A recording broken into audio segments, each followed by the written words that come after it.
Hello friends, अभी तक अपन जितना भी प्लेन मिरर का पार्ट था वो कंप्लीट कर चुके थे। ठीक है, अब अपन आने वाले हैं कर्व्ड मिरर्स के बारे में। ठीक, सो कर्व्ड मिरर्स से रिलेटेड बात करते हैं। कर्व्ड मिरर्स में भी हम लोगों का जो मेन एम्फेसिस होगा, जो हमारा मेन जोर होगा, वो होगा बेसिकली आपका स्फेरिकल मिरर्स पर, बिकॉज ऑफ पैराबोलिक मिरर्स से अपने को ज़्यादा मतलब नहीं रखना है। सो स्फेरिकल मिरर्स से ही अपन ज़्यादा बात करेंगे। ठीक, तो स्फेरिकल मिरर आपका कैसे बिहेव करेगा, कैसा आपका रिफ्लेक्शन उसके थ्रू होगा, ठीक, वो सारी चीज़ें आज अपन पढ़ने वाले हैं। तो आज स्टार्ट करेंगे अपन कर्व्ड मिरर्स से। ठीक है, अच्छा देखो ज़रा, ऐसे कह रहा है आपसे कि कर्व्ड मिरर्स जो होते हैं, ठीक है, मतलब जिनकी सरफेस जो है वो स्मूथ नहीं होगी। ठीक है, अच्छा तो उन मिरर्स के लिए अपन दो बातें करते हैं। कर्व्ड मिरर्स आपके दो तरह के होते हैं। पहला कर्व्ड मिरर जो है that is basically the spherical one, that is spherical mirror. और जो दूसरी तरह का जो कर्व्ड मिरर होता है that is basically the parabolic mirror. ठीक है, एक्चुअल में एक बात बहुत अच्छी सी बता देता हूँ कि जितने भी टर्म्स आपने सुने होंगे, आई थिंक आपने 11th 12th में भी पढ़ा होगा और 13th में भी पढ़ा होगा, जब भी आपने पढ़ा हो, जैसा भी आपने बचपन में पढ़ा होगा, उस केस में आपका क्या होता है कि जो आपका स्फेरिकल मिरर है, ठीक है, उसमें वो सारे टर्म्स ले लिए जाते हैं जो बेसिकली पैराबोलिक मिरर्स में होते हैं। ठीक है, एंड जो इस पैराबोलिक मिरर्स हैं वो एक्चुअल रिफ्लेक्शन के लिए यूज़ किए जाते हैं। ठीक है, जहाँ पर आपको एक्सपेरिमेंटल पर्पस होता है वहाँ पैराबोलिक ही यूज़ करना है। बट क्योंकि पैराबोलिक मिरर्स इतना आसान नहीं है बनाना, तो मतलब मैन्युफैक्चरिंग प्रोसेस के तौर पर, मतलब ऐसे कह सकते हैं कि अपन अपना काम चलाने के लिए स्फेरिकल मिरर्स का ही यूज़ करते हैं और यही फिर अपन ज़्यादा यूज़ करते हैं। ठीक, तो स्फेरिकल मिरर्स जो हैं आपके, उन्हीं के बारे में मैं आपको ज़्यादा बताऊंगा। बट जो फोकस वगैरह टर्म्स हैं वो सारे के सारे पैराबोलिक मिरर्स के टर्म्स हैं। और अपन यूज़ कहाँ करते हैं उनको? अपन यूज़ करते हैं उनको स्फेरिकल मिरर्स के लिए। सॉरी, अपन स्फेरिकल मिरर्स के अंदर ही बात करेंगे ज़्यादातर। स्फेरिकल मिरर्स क्या है? आप ये सोच लो कि एक आपका कांच है, ठीक है, उस कांच का एक खोखला गोला ले लिया मैंने। ठीक, कांच का जब मैंने एक खोखला गोला ले लिया, ठीक है, उस कांच के खोखले गोले को, ठीक है, मैंने क्या किया कि काट दिया। जब मैं उस कांच के खोखले गोले को काट दूंगा तो मुझे इस तरह का एक पोर्शन मिल जाएगा। ये पोर्शन मुझे इस तरह का कुछ मिल जाएगा, ज़्यादा कर्व्ड हो गया थोड़ा सा। ठीक है, इस तरह का मुझे कुछ पोर्शन जो है वो इसमें से ढक्कन टाइप का मिल जाएगा। मिल गया? अच्छा, अब ये जो ढक्कन टाइप का मुझे मिला है, ठीक है, अच्छा एक इस तरफ से भी काट लेता हूँ, है ना, एक ही में से दोनों काट लेते हैं। तो इधर वाला जब मैंने काट लिया तो इधर वाला आपको कुछ इस तरह का ढक्कन दिख रहा है।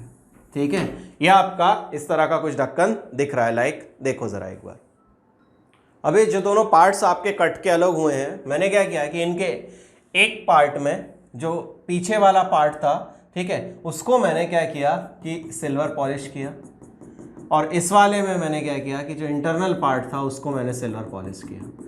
ये दो केसेस में मुझे दो चीज़ें मिल गई। ठीक, अच्छा अब जब मैं इनको ड्रॉ करूँगा तो इतना पूरा ना बना के सिर्फ ऐसे ड्रॉ करूँगा। ठीक है, इसको इस तरह से ड्रॉ कर रहा हूँ, और इसको मैं जब ड्रॉ करूँगा तो कुछ इस इसको मैं जब ड्रॉ करूँगा तो कुछ इस तरह से ड्रॉ करूँगा। ठीक है, अच्छा अब ज़रा गौर से देखो कि जब मैंने इसको काटा है तो ये वाला जो पार्ट मुझे मिला है, इस पार्ट के अंदर ये सरफेस जो है ये आपकी रिफ्लेक्टिंग सरफेस है, और इसके केस में ये आपकी रिफ्लेक्टिंग सरफेस है, मतलब यहां से रिफ्लेक्शन होगा। अच्छा अब एक बात बताओ कि जब यहां पर हम एंटर कर रहे हैं तो इसके अंदर आपको कुछ बेंट इन पार्ट दिख रहा है। ठीक है, इसके अंदर आपको कुछ बेंट इन पार्ट दिख रहा है। जिस मिरर के अंदर आपको कुछ interior part bent in part दिखे, that is called concave one. और जिसके अंदर आपको कुछ एग्जिट होता हुआ, बाहर निकलता हुआ दिखे, that is called convex one. ठीक है, it's bent in part, it has some exit, मतलब कुछ बाहर निकला हुआ पार्ट, ये कहलाता है कॉन्वेक्स। ये कुछ अंदर एंटर करता हुआ part, that is called concave mirror. So ये मिरर आपका कॉनकेव और इसको हमने नाम दिया कॉन्वेक्स। ठीक, अच्छा अब देखो जरा, ये जो आपका गोला था जिससे आपने इसको काट के बनाया था, इस गोले की अगर मैं बात करता हूं, ठीक है, जिस गोले से इन दोनों को काट के बनाया था आपने, ठीक, इस गोले के सेंटर को, इस गोले के सेंटर को क्या कहा जाता है? Centre of curvature. इस गोले के सेंटर को क्या कहा जाता है? Centre of curvature. जब इस गोले के सेंटर को आप सेंटर ऑफ कर्वेचर का नाम दे रहे हैं, तो एक चीज़ और सोचिए ज़रा कि ये जो सेंटर ऑफ कर्वेचर है आपका, ठीक है, इस सेंटर ऑफ कर्वेचर से आप किसी भी पॉइंट पर अगर लाइन खींच देते हैं, किसी भी पॉइंट पर आप लाइन खींचेंगे, then they will serve as a normal.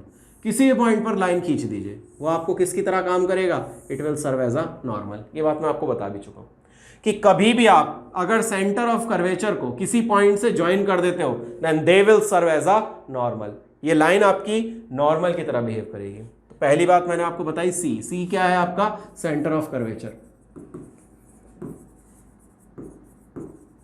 ठीक है। अच्छा, एक एक्सिस जो कि इस गोले के बिल्कुल बीच से पास कर रही है, this is called principal axis.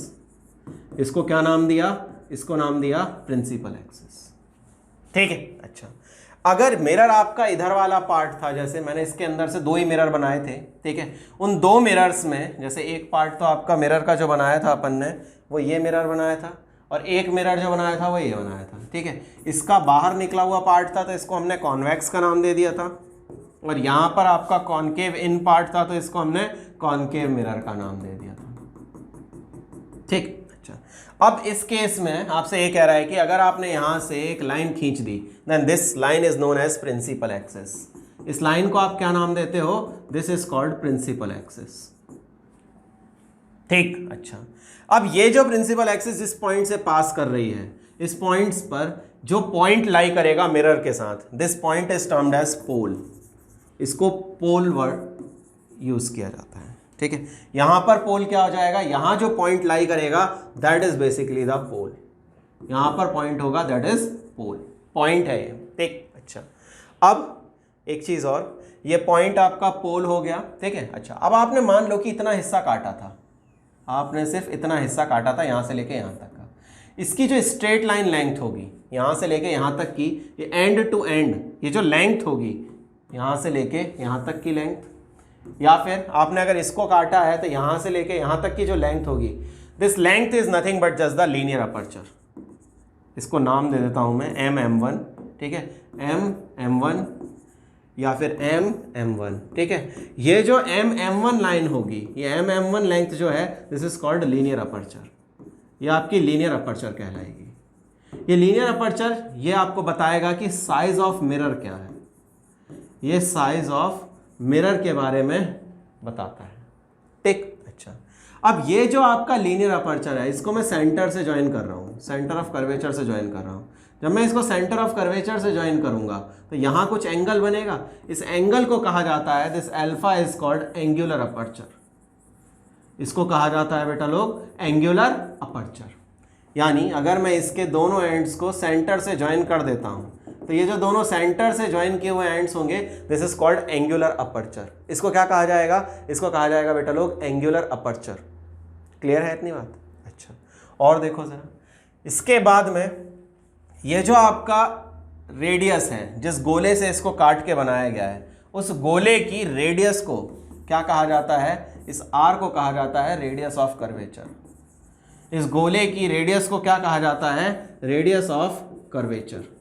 Curvature मतलब कर्व, और उसकी रेडियस, जिस गोले से इसको काट के बनाया उसकी रेडियस कितनी होगी, वो रेडियस ऑफ कर्वेचर। पी क्या था आपका, पी था पोल। इतने टर्म्स में आपको कोई दिक्कत किसी को, यह आपका रेडियस ऑफ कर्वेचर हुआ, ठीक। जैसे इस मिरर की बात करते हैं तो ये मिरर किसी गोले से काट के बनाया गया होगा, इसके सेंटर से लेके पोल तक का जो डिस्टेंस होगा ये सी है और ये आपका पी है। सी से लेके पी तक के बीच का जो डिस्टेंस है that is called radius of curvature. इसी गोले का पार्ट ये है, मान लो, तो ये सी है, ये पी है, तो सी से लेके पी तक का जो डिस्टेंस होगा that is basically termed as the radius of curvature. मान लो ये किसी गोले से काट के बनाया, उसकी रेडियस जो होगी वो इसका रेडियस ऑफ कर्वेचर होगी, ठीक। इसको किसी गोले से काट के बनाया, उसकी रेडियस जो होगी वो इसका रेडियस ऑफ कर्वेचर होगी। क्लियर? अच्छा, और सुन, एक बात बताओ कि जो प्लेन मिरर होता है, प्लेन मिरर जो होता है, इस प्लेन मिरर की रेडियस ऑफ कर्वेचर कितनी कंसिडर करोगे, इसकी रेडियस ऑफ कर्वेचर कितनी मानोगे? तो बेटा प्लेन मिरर की जो रेडियस ऑफ कर्वेचर होती है, ऐसा मानते हैं कि जो प्लेन मिरर है, it is a part of, plane mirror is a part of infinite radius circle, infinite radius sphere. Infinite radius का जो स्फेयर है उसका पार्ट होता है प्लेन मिरर। आप खुद सोचो, आप धरती पर खड़े हुए हो, आपको लगता है कि धरती गोल है, यहाँ पे खड़े होकर देखते हो तो सामने वाला पॉइंट जो है वो आपको सीधी लाइन में ही तो दिखता है। क्यों? क्योंकि एक बहुत बड़ी रेडियस के जब गोले पर आप खड़े हो जाओगे, ये आपका एक रेडियस है, बहुत बड़ी रेडियस का एक गोला ले लो आप, यहाँ से यहाँ तक का देखोगे तो क्या आपको गोल दिख रहा है? नहीं, स्ट्रेट लाइन दिखेगी। तो इस केस में आप क्या कंसिडर करते हैं वो देख लीजिए ज़रा। तो इनफाइनाइट रेडियस का गोला है, that's why radius of curvature जो होती है वो होती है इनफाइनाइट। प्लेन मिरर के लिए रेडियस ऑफ कर्वेचर इनफाइनाइट। अब फोकस आएगा अभी एक पॉइंट, वो फोकल लेंथ जो होती है उसकी वो भी इनफाइनाइट होती है, ध्यान रखिएगा ये दो बातें बहुत ध्यान से। अच्छा, तो आपको इसके टर्म्स समझ में आए? ठीक। अच्छा, अब अगले टर्म पर आओ। एक टर्म सिखाने जा रहा हूं बेटा लोग कि क्या होगा मिरर का अगर मिरर पर कोई एक पैरेलल रे आके पड़ती है। तो यह आपका एक मिरर है, ठीक है, एक आपका ये मिरर है, इस मिरर पर पैरेलल रे आके पड़ रही हैं, ठीक है, पैरेलल रे आके इस पर पड़ रही हैं। मान लीजिए ये आई पैरेलल रेज, इस तरह की पैरेलल रेज जो हैं वो आ रही हैं। अगर ये पैरेलल रेज आएंगी, ठीक है, तो क्या होगा? Then they will pass after reflection through a point. किसी एक पॉइंट से ये पास होंगी, ठीक है, सारी की सारी किसी पॉइंट से पास होती हुई नजर आएंगी। इस पॉइंट को क्या कहा जाता है? This point is termed as focus.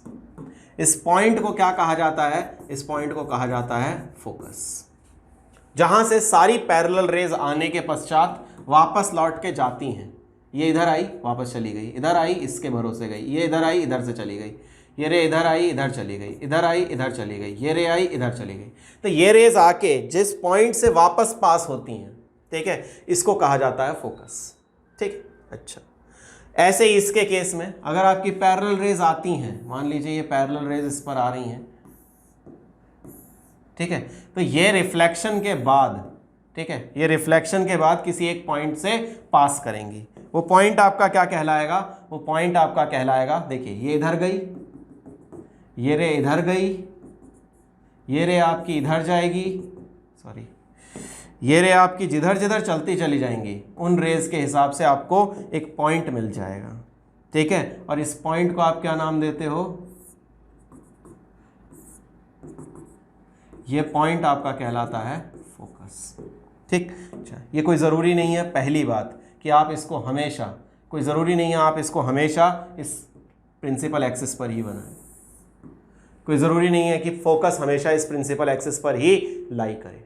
ठीक। अच्छा, यहाँ पर एक प्लेन अगर मैं कंसिडर करता हूँ, यहाँ मैं एक प्लेन कंसिडर कर रहा हूँ, इस प्लेन पर, ठीक है, जितनी पैरेलल रेज आएंगी उन सारों का फोकस लाई करेगा। किसी का यहाँ लाई कर रहा है, किसी का यहाँ, बट करेगा किसी एक प्लेन में।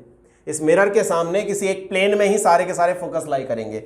ये जो फोकस है, इस प्लेन को कहा जाता है फोकल प्लेन। ये एक्चुअल में एग्जिस्ट करता है, ठीक है। ऐसे यहाँ पर आपके जितने फोकस लाई करेंगे वो सारे के सारे इस प्लेन से लाई करेंगे। ये प्लेन कहलाता है आपका फोकल प्लेन, ठीक है।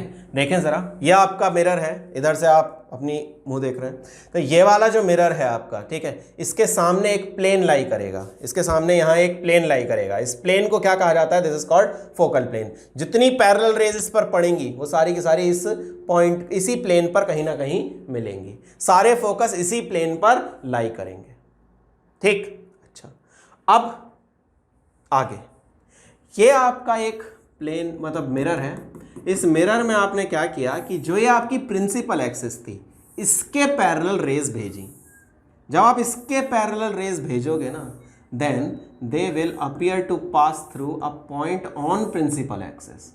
ये किसी एक पॉइंट से पास होती हुई नजर आएंगी, जो पॉइंट कहाँ लाई करेगा? At principal axis. This point at principal axis is basically termed as principal focus. इसको नाम दिया जाता है बेटा लोग प्रिंसिपल फोकस का, ठीक है। ये सारी की सारी raise after reflection will pass through a point, और यही पॉइंट जो है ये कहलाता है आपका प्रिंसिपल फोकस। ये भी आपका फोकल प्लेन पर ही लाई करेगा। ऐसा कह सकते हो फोकल प्लेन का और प्रिंसिपल एक्सिस का जो इंटरसेक्शन होगा वो इसी प्रिंसिपल फोकस पर होगा। अच्छा, अब एक बात सोचो, क्या इससे रेज जो आ रही हैं, ये जो इससे रेज आ रही हैं, ये रेज किसी एक पॉइंट पर मिल रही हैं? ये रेज जिस पॉइंट पर मिल रही हैं, तो क्या ये एक्चुअल इंटरसेक्शन है? यहाँ रेज जो बन रही हैं वो एक्चुअल इंटरसेक्शन से बन रही हैं। एक्चुअल इंटरसेक्शन से बनने वाले जितने भी पॉइंट्स होते हैं वो सारे के सारे रियल होते हैं। तो यहाँ जो फोकस है वो कैसा है, रियल फोकस है। अच्छा दोबारा सुनो, ऐसे कह रहा है कि अब इसकी भी कथा बाँचो भाई, तो ये भी सुनो भैया। ऐसे कह रहा है भैया कि यहाँ पर पैरेलल रे भेजी, ठीक है, इसके प्रिंसिपल एक्सिस के पैरेलल भेज रहे हो आप सारी रेज। इस बार जब आप प्रिंसिपल एक्सिस के पैरेलल रेज भेज रहे हो then they will appear to pass through a point. ये जिस पॉइंट से पास होती हुई आपको नजर आ रही हैं, इस पॉइंट को क्या कहा जाता है, this point is said to be the principal focus. इस पॉइंट को क्या कहा जाता है बेटा, इस पॉइंट को कहा जाता है प्रिंसिपल फोकस। ठीक है, ये जो प्रिंसिपल फोकस है, ठीक है, इस केस में वो कैसा आ रहा है, ये पीछे की तरफ बढ़ाने पर, क्योंकि रेस तो यहां से आके इधर चली गई, रेस इधर आके इधर चली गई। जब रेस आगे चली गई हैं तो यहां पर जो फोकस है it must be a virtual focus, क्योंकि ये एक्चुअल इंटरसेक्शन से नहीं बन रहा है। ये रेज को पीछे बढ़ाने पर वर्चुअली मीट कर रहा है, इमेजिनरी एक पॉइंट है कि यहां मिल सकता है, बट एक्चुअल में ऐसा कुछ भी नहीं हो रहा है। तो ये जो फोकस हुआ ये कैसा है, वर्चुअल फोकस है। इसका फोकस कैसा है, इसका फोकस रियल फोकस है। ठीक है, चाहो तो इसको आप बना भी सकते हो। ठीक, अच्छा आगे बढ़ते हैं। और तो फोकस आपको क्लियर हुआ। ठीक, अच्छा अब ये जो आपका डिस्टेंस है कहाँ से कहाँ तक का, आपका जो ये डिस्टेंस है प्रिंसिपल फोकस से लेके और पोल तक का, एफ और पी के बीच का जो डिस्टेंस है इसको कहा जाता है स्मॉल एफ। एफ और पी के बीच का जो डिस्टेंस है इसको कहा जाता है स्मॉल एफ, यानी फोकल लेंथ। इसको क्या कहा जाता है आपका, this is said to be the focal length. इसको कहा जाता है बेटा लोग फोकल लेंथ। कहां से कहां तक, इस P से लेके और इस F तक का जो डिस्टेंस है, इस डिस्टेंस को कहा जाता है स्मॉल f। ठीक है, अच्छा तो स्मॉल f यानी focal length and radius of curvature, इनमें भी एक रिलेशन है। फोकल लेंथ और रेडियस ऑफ कर्वेचर यानी स्मॉल f और कैपिटल R, इन दोनों में भी एक रिलेशन है। ठीक है, इस रिलेशन से क्वेश्चन भी आया हुआ है। ठीक है, अच्छा क्या क्वेश्चन है, मतलब क्या रिलेशन है, पहले देखो। यह आपका एक कॉन्केव मिरर है, इसका यहाँ ये पूरा जो है एक सर्किल का, वो स्फेयर का पार्ट है, उसका सेंटर ऑफ कर्वेचर यहाँ कहीं लाई कर रहा है, और जब रेज भेजी तो उसका फोकस जो है वो यहाँ लाई कर रहा है। दैट मीन्स कि ये डिस्टेंस आपका स्मॉल f हो गया और ये डिस्टेंस आपका कैपिटल R हो गया। ठीक, अच्छा जब आप इस पर पैरेलल रे भेज रहे हो, आपने पैरेलल रे भेजी, अच्छा एक बात और, जो रेज इसके बहुत करीब भेजी जाती हैं उन रेज को कहा जाता है पैरा एक्सियल रेज, वरना बाकी रेज जो बहुत ज़्यादा दूर होंगी उनको पैरा एक्सियल नहीं कहेंगे और कोई भी फिजिक्स का लॉ उसमें काम नहीं करेगा। फिर जितने भी हम रूल्स अप्लाई करेंगे, जितने भी फार्मूलाज हम डिराइव करेंगे, वो सारे के सारे only for paraxial rays हैं। और पैरा एक्सियल रेज कौन सी होती है, जो इसके बहुत क्लोज फेंकी जाती हैं, मतलब एंगल ऑफ इंसिडेंस जो है बनाएंगी ना, देखो ज़रा, ये एंगल ऑफ इंसिडेंस की वैल्यू 5 से 10 डिग्री से ज़्यादा नहीं होनी चाहिए। अगर हो गई 5 से 10 डिग्री से ज़्यादा तो समझ लेना फिर काम नहीं बनेगा, अपने रूल्स फेल हो सकते हैं। बट अपन न्यूमेरिकली तो सारों में यूज़ कर लेते हैं। ठीक है, अच्छा देखो ज़रा, यहाँ पर एंगल आई बनेगा, यहाँ पर एंगल आर बनेगा। यह आपका क्या है, नॉर्मल है, यह आपका नॉर्मल, यह आपकी इंसिडेंट रे, रिफ्लेक्टेड रे, इन दोनों के बीच का एंगल आई और ये एंगल आर। ठीक है, अच्छा अब एक बात बताओ मुझे कि ये आर है तो ये वैल्यू कितनी हो जाएगी, क्या ये वैल्यू भी आर हो जाएगी। ठीक है, ये मतलब आई के बराबर हो गई सारी वैल्यूज़, आई लिख लो चाहे आर ले लो, मैं ऐसा करता हूँ थीटा लिख देता हूँ सबको, ये थीटा, ये भी थीटा, ये भी थीटा, आई आर और जितने भी हैं इन सबको मैंने थीटा कंसिडर कर लिया। ठीक, अच्छा अब ज़रा देखो एक बात कि जो रेज आपकी आ रही हैं, ठीक है, उनसे अगर मैं रिलेशन निकालता हूँ आर और एफ के बीच में, तो एक बात देखना ज़रा गौर से कि क्या ये दोनों एंगल्स जब बराबर हैं तो इनके सामने वाली रेज भी बराबर होंगी। मैं इसको नाम दे रहा हूँ ए बी। तो क्या आपको दिख रहा है कि बी सी एफ ट्राइंगल में, बी सी एफ ट्राइंगल में, ये ट्राइंगल देखो ज़रा, बी सी एफ ट्राइंगल की बात कर रहा हूँ, तो क्या आपको दिख रहा है इस बी सी एफ ट्राइंगल में ये वाली साइड और ये साइड्स बराबर हो जाएंगी। क्यों, क्योंकि इनके सामने वाले एंगल्स भी बराबर हैं। ठीक है, अच्छा अब आप एक बात सोचो कि अगर मैं यहाँ से लेके और यहाँ पर एक परपेंडिकुलर ड्रॉ कर देता हूँ, ठीक है, तो इसको मैंने एम नाम दे दिया, तो क्या मैं ऐसे लिख सकता हूँ कि C F plus F M C F plus F M is equal to C M, C F plus F M equals to C M. अब ये देखो जरा, C F plus F M, क्या इसको मैं टू टाइम्स एफ एम लिख सकता हूं, क्योंकि ये तो दोनों आपस में बराबर हो गए ना, तो इक्वल्स टू कितना हो गया, सी एम हो गया। तो 2 टाइम्स एफ एम को अगर मैं लिखूंगा, ठीक है, 2 टाइम्स अगर एफ एम को मैं लिखूंगा, ठीक है, तो 2f is equal to C M कितना हो गया, रेडियस ऑफ कर्वेचर के बराबर। तो ये रिलेशन कब माना, जब इस डिस्टेंस को नेग्लेक्ट कर दिया, बाकी डिस्टेंस को आपने नेग्लेक्ट कर दिया, ये तब का सिर्फ एक अप्रोक्सीमेट रिजल्ट है, ठीक, बट मुझे हमेशा ऐसा नहीं करना है, ये तो सिर्फ एक स्पेशल रिजल्ट आया है, ठीक। तो f इक्वल्स टू r/2, ये दिमाग में न्यूमेरिकली रखेंगे अपन इस चीज को, बट पहले रिलेशन सही समझ लो कि सही रिलेशन क्या है, उसके आगे फिर अपन बात कर लेंगे, ठीक है। एक्चुअल रिलेशन जो इन दोनों के बीच में है वो क्या होगा, f equals to r/2 cos angle of incidence, ठीक है। इसमें अगर जो cos i की वैल्यू है, जैसा मैंने आपसे कहा कि cos i की वैल्यू को हम 1 रखेंगे for small angle of incidence, for small angle i हम क्या रखते हैं कि i cos i की जो वैल्यू है उसको किसके इक्वल रख देते हैं, हम स्मॉल i की वैल्यू को 1 के इक्वल रख देते हैं, cos i की वैल्यू को 1 के इक्वल रख देते हैं। तो अब ये रिलेशन बनता है f equals to r/2। It's just an approximate result.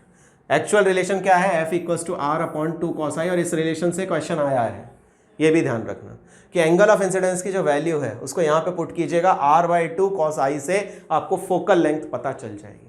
It's basic the relation between focus and radius of curvature, ठीक है। और ये आप फॉर न्यूमेरिकल पर्पस यूज करेंगे, आप इसको यूज करेंगे फॉर न्यूमेरिकल पर्पस, आप इसको न्यूमेरिकल पर्पसेस के लिए यूज करेंगे, जबकि एक्चुअल में ये कितना है, f equals to r/2 cos i, कोई दिक्कत नहीं है, ठीक है, आसान रिलेशन है। अच्छा, तो याद रखिएगा दोनों रिलेशंस, ठीक है, एक आपका प्रैक्टिकल पर्पस और एक एक्चुअल रिलेशन है। जब न्यूमेरिकल करोगे तब नीचे वाला ध्यान रखना।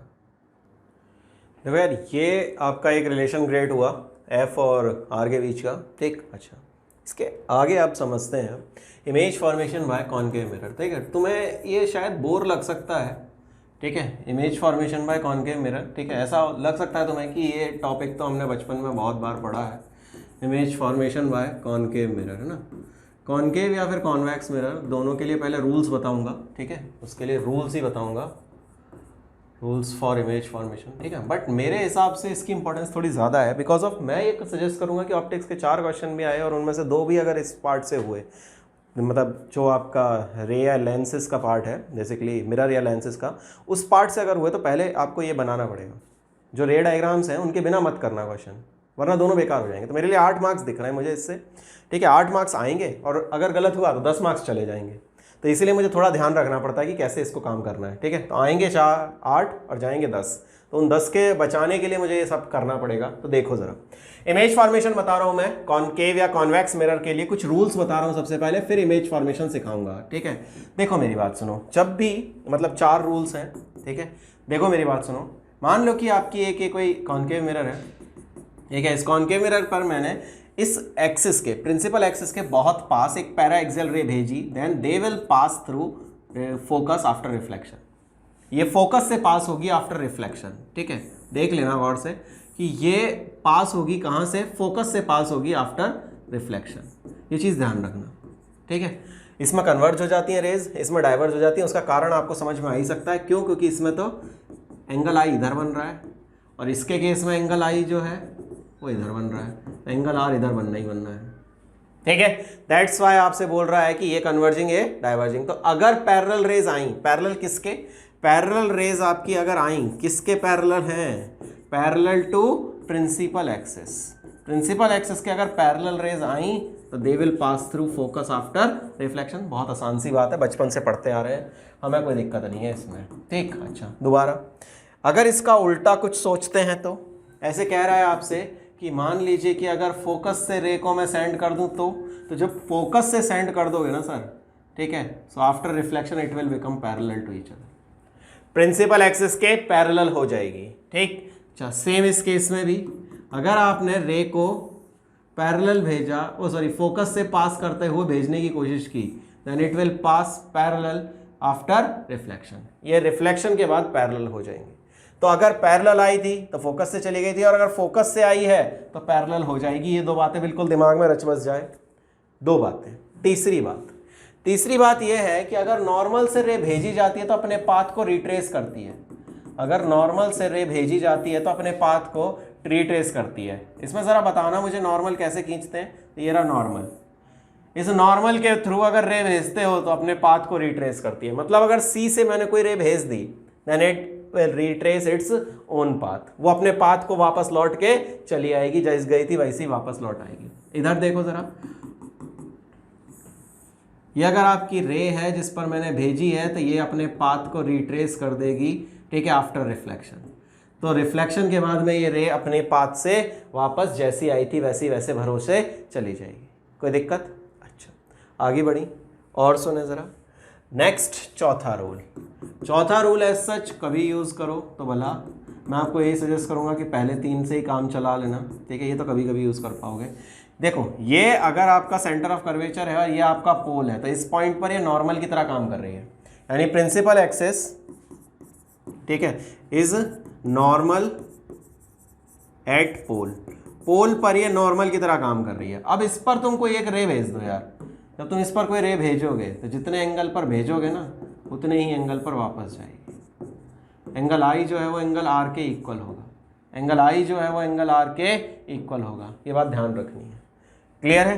क्या बोल रहा हूं कि ये किसकी तरह सर्व कर रही है? It will behave as a normal. तो आई और आर की वैल्यूज जो होंगी वो बराबर होंगी, ठीक है। ये चीज़ दिमाग में बहुत अच्छे से रखना और याद होनी चाहिए, ठीक है। ये आपका किसकी तरह बिहेव कर रहा है? It will serve as a normal at pole.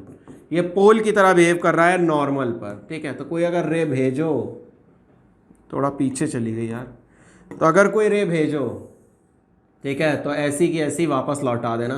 Angle आई और एंगल आर जो होंगे वो आपस में बराबर बनेंगे इस केस में। एंगल आई और एंगल आर जो होंगे वो इस केस में बराबर बनेंगे, ठीक है। तो ये 4 बेसिक रूल्स हैं, इनमें से कोई 2 यूज़ करना और रेस बना लेना। इसमें से 4 में से कोई 2 यूज़ करना और रेस बना लेना, आपका काम हो जाएगा, ठीक है। अच्छा, अब सिखा रहा हूँ आपको इमेज फॉर्मेशन। ये रूल्स आपको चारों याद रहेंगे।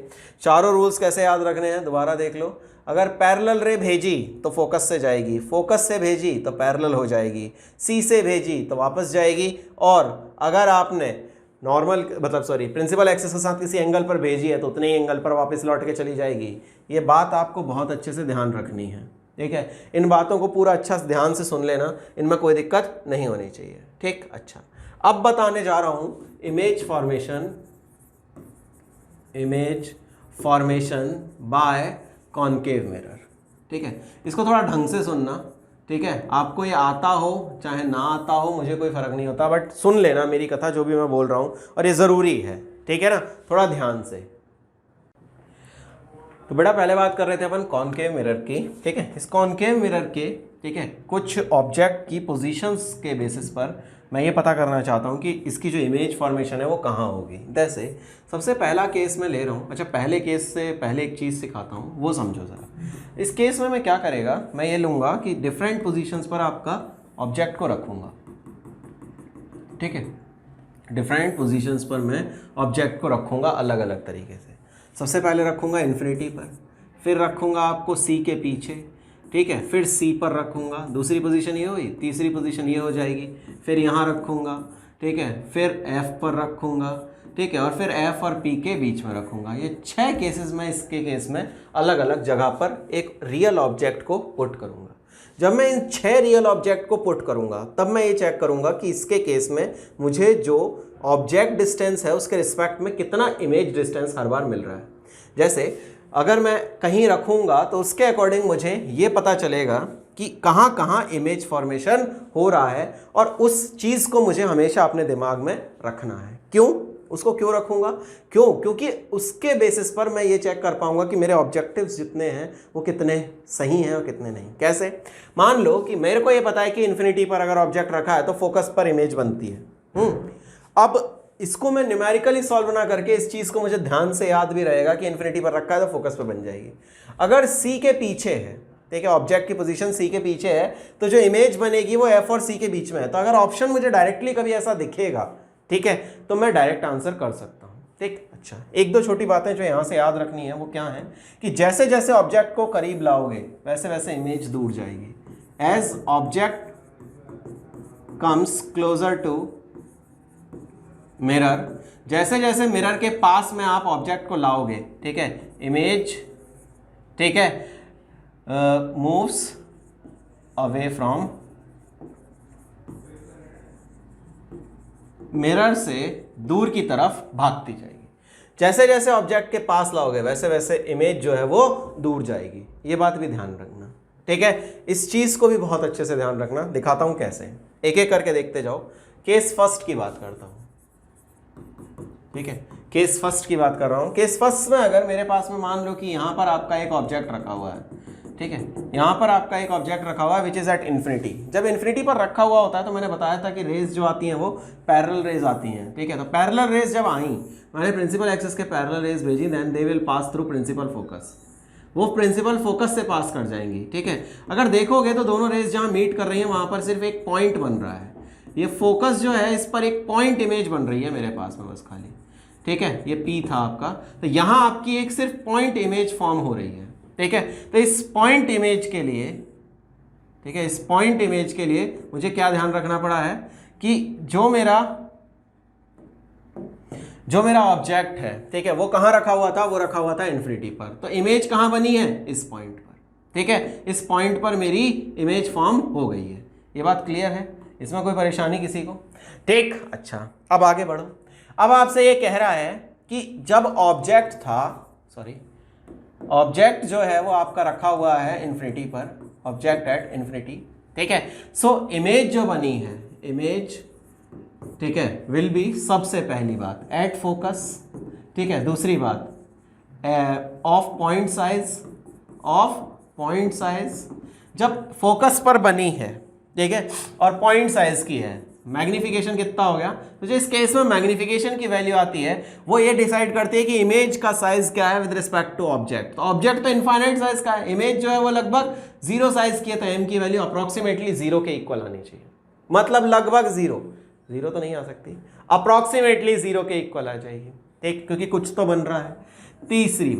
तीसरी बात है कि रियल ऑब्जेक्ट की रियल इमेज फॉर्म होगी, और रियल इमेज हमेशा इन्वर्टेड होती है।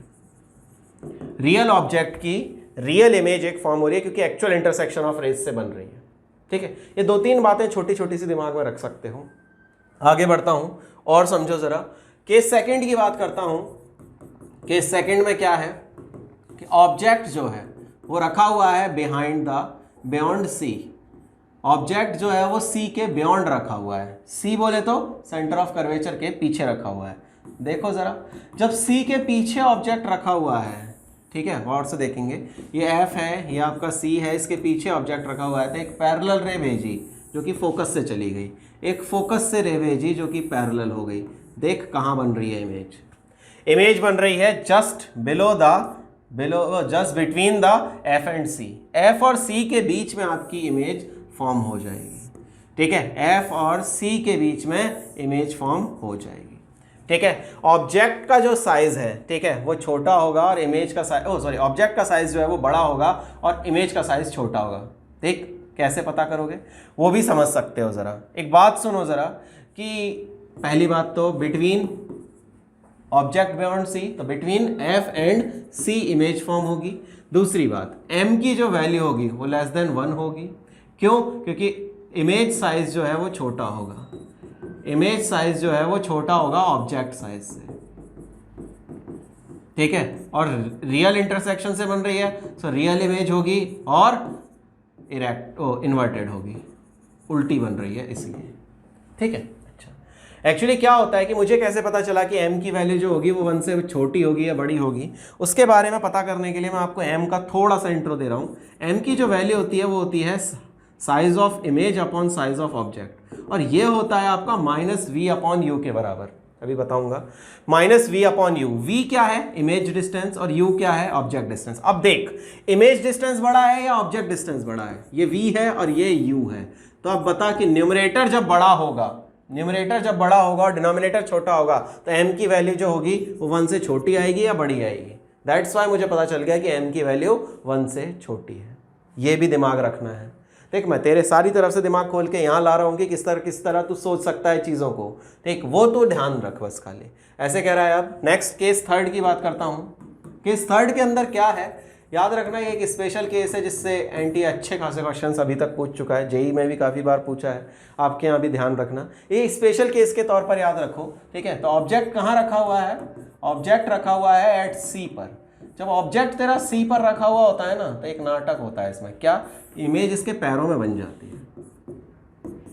यहाँ तेरा ऑब्जेक्ट रखा है तो यही इमेज बन जाएगी, जस्ट ऑफ सेम साइज, जिस साइज का ऑब्जेक्ट है उसी साइज की इमेज बन जाएगी, जिस साइज का ऑब्जेक्ट है उसी साइज की इमेज बन जाएगी, ठीक है। जिस साइज का तेरा ऑब्जेक्ट है उसी साइज की तेरी इमेज फॉर्म हो जाएगी, इस बात को ध्यान रखना,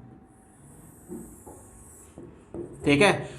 अगर इसका हाइट h है तो इसका हाइट भी h ही होगा, दोनों सेम साइज के बनेंगे। तो m की वैल्यू कितनी हो गई 1, क्योंकि u और v आपस में बराबर है। पहली बात, कहाँ बनी है इमेज, एट c। दूसरी बात, m की वैल्यू 1, क्यों, क्योंकि hi और ho बराबर, या कह सकते हो v और u बराबर। तीसरी बात जो तुझे याद रखनी है वो ये है कि इमेज जो बन रही है वो रियल है, क्यों, क्योंकि सामने बन रही है भाई, एक्चुअल इंटरसेक्शन से बन रही है, तो रियल इमेज बनेगी और इन्वर्टेड इमेज होगी, ठीक। अच्छा, 3 बातें, ये तीनों याद होंगी, ठीक है, ध्यान रखना है इन तीनों को। आगे बढ़ता हूँ, नेक्स्ट बात करता हूँ।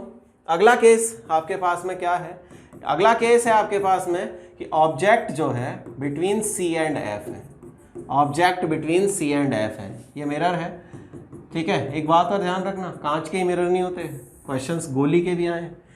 कांच जो साइकिल की गोलियां होती हैं, साइकिल के अंदर जो छोटे छोटे बॉल बेयरिंग्स लगते हैं, वो भी एज अ मिरर काम करते हैं, ठीक है। तो ध्यान रखना, ये चीज़ें भी ध्यान की यूज़ करने की हैं। एफ और सी, ठीक है, एफ और सी के बीच में अगर ऑब्जेक्ट रखा हुआ है तो इमेज जो बनेगी, ठीक है, जब सी और एफ के बीच में रखा हुआ था ऑब्जेक्ट, तब एफ और सी के बीच में इमेज बनी थी, जब एफ और सी के बीच में रखा होगा तो सी के बियॉन्ड बनेगी। ये चीज़ ध्यान रखना कि जहाँ ऑब्जेक्ट रखा है वहाँ अब इमेज बनेगी। देख ज़रा, बड़ी बन रही है इमेज, ठीक है, और सी के पीछे बन रही है इमेज, ठीक है। तो एक पैरेलल रे भेजी जो फोकस से चली गई है, फोकस से भेजी तो पैरेलल चली गई, ठीक है।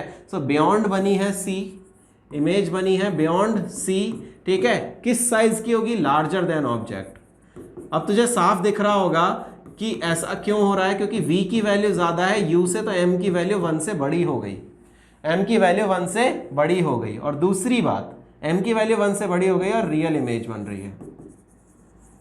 4 केसेस, ठीक है। इन्वर्टेड तो दिख ही रही है, इमेज हमेशा इस केस में भी इन्वर्टेड ही बनती है, ठीक। अच्छा, एक केस और देख, एक्स केस है, केस फिफ्थ।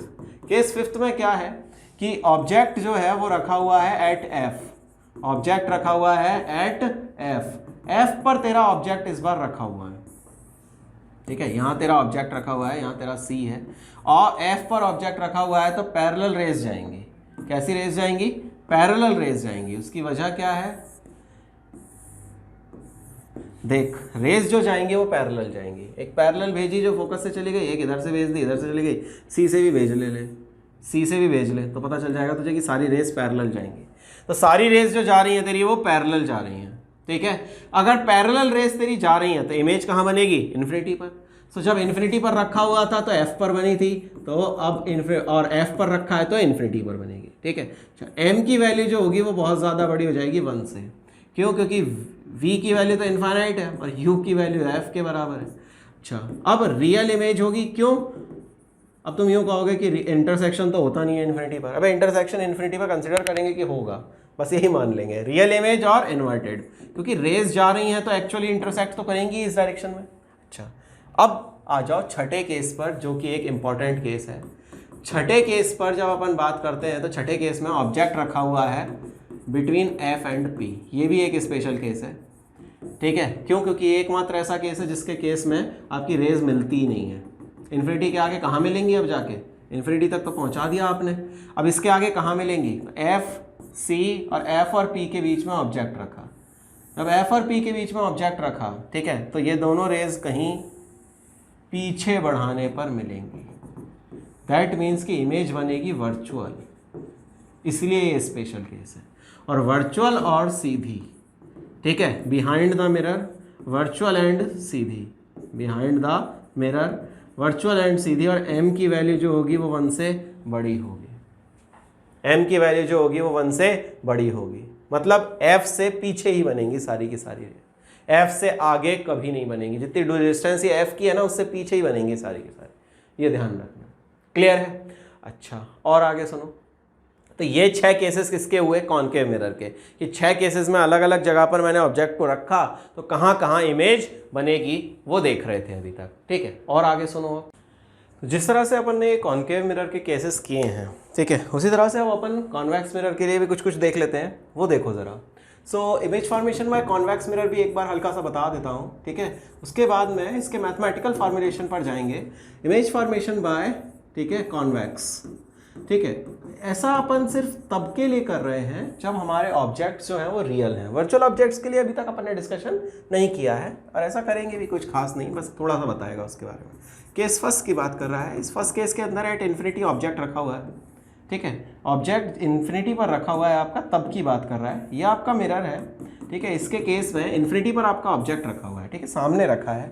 यहाँ पर पैरेलल रे आई, प्रिंसिपल एक्सिस के पैरेलल रे मैंने भेजी, ये आपकी डाइवर्ज हो गई रेज जब डाइवर्ज हो गई तो इनको पीछे अपन ने जब बढ़ाया है तो किसी एक पॉइंट से पास करती हुई नजर आ रही हैं, and this point is termed as basically the focus, ठीक है। पैरेलल रेज भेजी तो फोकस से पास कर रही हैं, इस पॉइंट को अपन फोकस का नाम देते हैं, ठीक है। पॉइंट इमेज बन रही है, ठीक है। कहाँ बन रही है? एट फोकस बन रही है, ठीक है। अच्छा, अब एक्चुअल इंटरसेक्शन नहीं हो रहा है क्योंकि रेस तो आपकी पीछे चली गई। यहाँ पर क्या हो रहा है? Virtual intersection. So virtual image आपकी बन रही है, और वर्चुअल इमेज हमेशा इरेक्ट मानी जाएंगी, ठीक। एक बात। दूसरी बात और सुन ले ज़रा इसी में। तो केस सेकंड की बात जब मैं करता है तो कहीं भी ऑब्जेक्ट के सामने रख दें, उसकी वजह क्या है कि बेटा इसका सी एफ वगैरह ये सब तो इधर की तरफ होते हैं ना, एफ इधर होगा, सी इधर होगा, तो यहाँ कहाँ? यहाँ कहीं भी ऑब्जेक्ट को पुट कर दे। जब ऑब्जेक्ट को पुट करोगे तो देखो रेज आपकी फोकस से पास करती हुई नजर आ रही है। सेकंड केस में आप ऐसा करो कि आप रे भेज दो सी से पास होती हुई, तो अपने पाथ को रिट्रेस कर जाएगी। दोनों रेस कहाँ मिल रही हैं? एफ और सी के बीच में। साफ दिख रहा होगा कि u की वैल्यू बहुत ज़्यादा बड़ी है v से, तो m की वैल्यू जो हो गई वो आपकी कैसी हो गई? लेस देन 1, ठीक है। इमेज जो बन रही है बिटवीन f एंड p बन रही है, और तीसरी बात वर्चुअल इमेज बन रही है, ठीक है। ये बात से कोई फर्क नहीं पड़ा, बहुत आसान सी चीज़ मैंने बड़े अच्छे से कर ली, ठीक। अब आगे बढ़ता हूँ। अब समझ जरा ये सब बताने के पीछे लॉजिक क्या था, कि जब भी इसके रिलेटेड कोई न्यूमेरिकल रहेगा, ठीक है, तो बेसिकली अब मैं बताने वाला हूँ आपको न्यूमेरिकल एनालिसिस इसका, दैट इज मिरर फार्मूला। अब मैं बताने वाला हूँ इससे रिलेटेड जो भी मिरर फार्मूला है उसके बारे में। तो मिरर फार्मूला समझ, उसके बाद आगे बढ़ेंगे। देख ज़रा, सो मैं मिरर फार्मूला के बारे में आपको बता रहा था। क्या है मिरर फार्मूला? बेसिकली देखो, ऑब्जेक्ट डिस्टेंस फ्रॉम मिरर यानी u, ठीक है, image distance from mirror that is v, and focal length यानी f, इन तीनों का जो एक इंटर रिलेशन है that is basically given as the mirror formula, ठीक है। u, v और f का जो एक इंटर रिलेशन है वो कहलाता है आपका mirror formula, and valid for any mirror, किसी भी मिरर के लिए आपके वैलिड है। क्या है रिलेशन? तो डेरिवेशन से तो कोई मतलब नहीं। 1/u + 1/v = 1/f, 1/u + 1/v = 1/f, ठीक है। u, v and f must put with sign, ठीक है। विद साइन आपको हमेशा पुट करने, ये लाइन ज़्यादा ज़रूरी है बाकी किसी चीज़ के, ठीक है, ध्यान रखना। u, v और f तीनों जो है वो आपको विद साइन पुट करने हैं, ठीक है। अच्छा, सो आप इसका और रिलेशन क्या समझ सकते हो? सो f = uv अपॉन, ठीक है, uv अपॉन v - u, ठीक, एक रिलेशन। दूसरा रिलेशन आपका क्या है? अच्छा, uv अपॉन v + u। दूसरा रिलेशन आपका जो बन जाएगा वो क्या बन जाएगा? v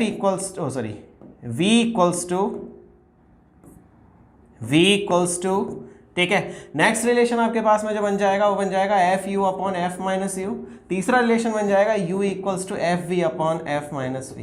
ये तीन रिलेशन आपको बहुत अच्छे से ध्यान रखने हैं, और इनमें आपको कहीं भी कोई पंगा नहीं होना चाहिए, ठीक है। अगर फिर भी कोई दिक्कत लगती है तो बताइए, ठीक। तो तीनों रिलेशन, ठीक है, यहाँ नेगेटिव साइन और लगा लीजिए, चाहे तो उल्टा लिख सकते हैं, ऐसे लिख लो, या फिर fu अपॉन बेटर यही है कि यही याद करो, f u upon u minus f, ठीक है, and f u upon v minus f, ठीक है, यही रिलेशंस याद रखो, v minus f, no sign कुछ नहीं, ठीक है। अब इसके अंदर आप साइन कन्वेंशन अपना पुट कीजिए and you will get the answers, ठीक है। सो इजीली आप इन वैल्यूज को अब फाइंड कर सकते हैं, ठीक। करा कुछ नहीं है, बस खाली इसी को मैंने सॉल्व करके लिख दिया। आप इन फॉर्म्स में भी याद रखो और मेन फार्मूला तो आपका याद होगा ही आपको हमेशा से, इस चीज को ध्यान रखो। अब इसके लिए हमें यूज करना होता है साइन कन्वेंशन। उस साइन कन्वेंशन को कैसे यूज कराऊंगा वो समझो जरा, कि साइन कन्वेंशन आपको किस तरह से यूज करने का है इसमें, ठीक। तो साइन कन्वेंशन का क्या खेल है यार, एक्चुअल में ये जितनी भी वैल्यूज आप u, v और f इसमें रखोगे, ठीक है, इसको एक पर्टिकुलर साइन कन्वेंशन के अकॉर्डिंग रखना होता है। आप कोई भी एक साइन कन्वेंशन फॉलो कर लेना, और अगर आपको कोई साइन कन्वेंशन पहले से आता है तो मेरे साइन कन्वेंशन को यूज करने की कोई जरूरत नहीं है, ठीक। आपको जो आता है आप उससे काम करिए, मैं आपको नया नहीं सिखाऊंगा। लेकिन अगर आपको नहीं आता है तो आप ये याद रख लेना। क्या याद रख लोगे? वैसे तो यार साइन कन्वेंशन कुछ होता ही नहीं, फालतू है, बस खाली एक बार सुन लो क्या बता रहा हूँ, बट यूज बहुत ज्यादा है। पहली बात क्या याद रखने का है, ये याद रखने का है कि direction of incident ray must be positive. Direction of incident ray is considered to be positive. Incident ray की डायरेक्शन को पॉजिटिव कंसिडर कर लो। मान लो आपका ये मिरर है इधर, ठीक है, यहाँ पे आपका एक ऑब्जेक्ट रखा हुआ है। इंसिडेंट कैसे करोगे रे को? यहाँ से जो रे जाएगी वो इधर ही तो जाएगी। दैट मीन्स कि इधर के जितने भी डायरेक्शन नापो वो सब पॉजिटिव हो गए, और इधर के जितने डायरेक्शन नापोगे वो सब रे नेगेटिव हो गए, ठीक है। मतलब इंसिडेंट रे की जो डायरेक्शन है ना, उसको हमेशा आपको कैसा मानना है? इंसिडेंट रे की डायरेक्शन को आपको हमेशा पॉजिटिव कंसिडर करना है। मान लो कि ऑब्जेक्ट आपका यहाँ रखा हुआ है, इस केस में ये इंसिडेंट रे की डायरेक्शन होगी तो इसको पॉजिटिव कंसिडर कर लो, और इधर वालों को नेगेटिव कंसिडर कर लो। तो जो इंसिडेंट रे की डायरेक्शन है, this is direction of incident रे। ये डायरेक्शन जो इंसिडेंट रे की आप ले रहे हो, ठीक है, इसको आप पॉजिटिव कंसिडर कर लो, बाकी को आप नेगेटिव कंसिडर कर लो। बाकी आपका दिल है, अगर आप इसको चाहो तो साइन कन्वेंशन यूज करो, और नहीं चाहते हो तो आपको कोई अगर साइन कन्वेंशन आता है तो आप उसी साइन कन्वेंशन को याद रखना, बट गलत मत करना है ना, चीज़ों को गलत मत करना। अच्छा, दूसरी बात, यहाँ पर ऑरिजिन का काम जो है ना वो ये पोल करता है। ऑरिजिन का काम जो है ना वो ये पोल करता है। ये पोल जो है वो एज अ ऑरिजिन वर्क करेगा, ठीक है। ये आपका एक्स एक्सिस हो गया, ये वाई एक्सिस हो गया, ठीक है। ये आपका ऑरिजिन जो है ना, इसका काम करेगा ये पोल, ठीक है। इसके ऊपर पॉजिटिव, नीचे नेगेटिव। इधर वाला पॉजिटिव ले लिया है तो इधर वाला नेगेटिव ले लो। अब इसके केस में क्या है, इधर वाला पॉजिटिव ले लिया है तो इधर वाला नेगेटिव ले लो। ऊपर हमेशा पॉजिटिव लेना है, नीचे हमेशा नेगेटिव यूज करना है। ऊपर हमेशा पॉजिटिव साइन लेना है, नीचे नेगेटिव। मतलब यहाँ पर अगर कोई हाइट रखी हुई है तो उस हाइट को पॉजिटिव मानना, और इधर कोई हाइट रखी हुई है, ऑब्जेक्ट रखा हुआ है जो लंबा है, तो उस केस में आप कैसा मानोगे उसको नेगेटिव मानोगे। तो हाइट जो नापेंगी, ऊपर पॉजिटिव और नीचे नेगेटिव, और ये पॉजिटिव नेगेटिव आप on the basis of this sign convention याद रखोगे। कैसे याद रखना है? जो भी इंसिडेंट रे की डायरेक्शन है, ठीक है, वो आपको पॉजिटिव रखनी है। अच्छा, एक चीज़ और, अपनी गलती पता है कहाँ होती है? अपन गलती करते हैं बेसिकली इस जगह पर जाके कि जैसे एक साथ दो मिरर लगा के दे दिए, अब अपन साइन कन्वेंशन में कंफ्यूज हो जाते हैं किसको पॉजिटिव माने किसको नहीं। बेटा इसके साइन कन्वेंशन को अलग रख, इसके साइन कन्वेंशन को अलग रख, कोई फर्क नहीं पड़ने वाला। तो तेरे को अलग आराम से आंसर्स मिलेंगे, बट ये ध्यान रखना किसको तूने क्या माना था वो तू ध्यान रख लेना। ऐसा मत करना खुद ही भूल जाए कि मैंने किसको क्या माना था। तो तुझे ये थोड़ा सा कॉशियस होकर काम करना है, मतलब दिमाग यहीं रखना है तब क्वेश्चन करने हैं, ठीक। अच्छा, ऊपर वाले सारे पॉजिटिव, नीचे नेगेटिव, ये ओरिजिन कंसीडर करना है, इधर पॉजिटिव इधर नेगेटिव। क्यों? क्योंकि इंसिडेंट रे की डायरेक्शन को तूने पॉजिटिव मान लिया था। क्लियर? अच्छा, और समझ आ गई चीजों को? देख, इसके बाद में एक टर्म आता है तेरे पास में, दैट इज कॉल्ड मैग्निफिकेशन। इसके बाद में तेरे पास में एक टर्म आता है दैट इज कॉल्ड मैग्निफिकेशन, ठीक है। ये मैग्निफिकेशन तुझे ये बताता है कि इमेज साइज जो है वो ऑब्जेक्ट साइज के रिस्पेक्ट में कितना है। इमेज साइज जो है वो ऑब्जेक्ट साइज के रिस्पेक्ट में कितना है, कितना ज़्यादा है या कितना कम है। मैग्निफिकेशन बेसिकली किस किस का रेशियो होता है? मैग्निफिकेशन बेसिकली रेशियो होता है भैया आपका small m equals to size of image upon size of object का रेशियो, ठीक है। अच्छा, अब मैग्निफिकेशन जो है आपके वो अलग अलग तरीके के हो सकते हैं। जैसे अगर ऑब्जेक्ट जो है उसकी केस में सिर्फ हाइट मुझे गिवन है तो मैं उस केस में सिर्फ हाइट से रिलेटेड बात करूंगा। तो जो हाइट से रिलेटेड मैग्निफिकेशन है उसके लिए क्या करना पड़ेगा, मुझे देखना पड़ेगा कि ऑब्जेक्ट जो है वो मिरर के सामने रखा हुआ होना चाहिए, ठीक। सो मैग्निफिकेशन बेसिकली दो तरह का।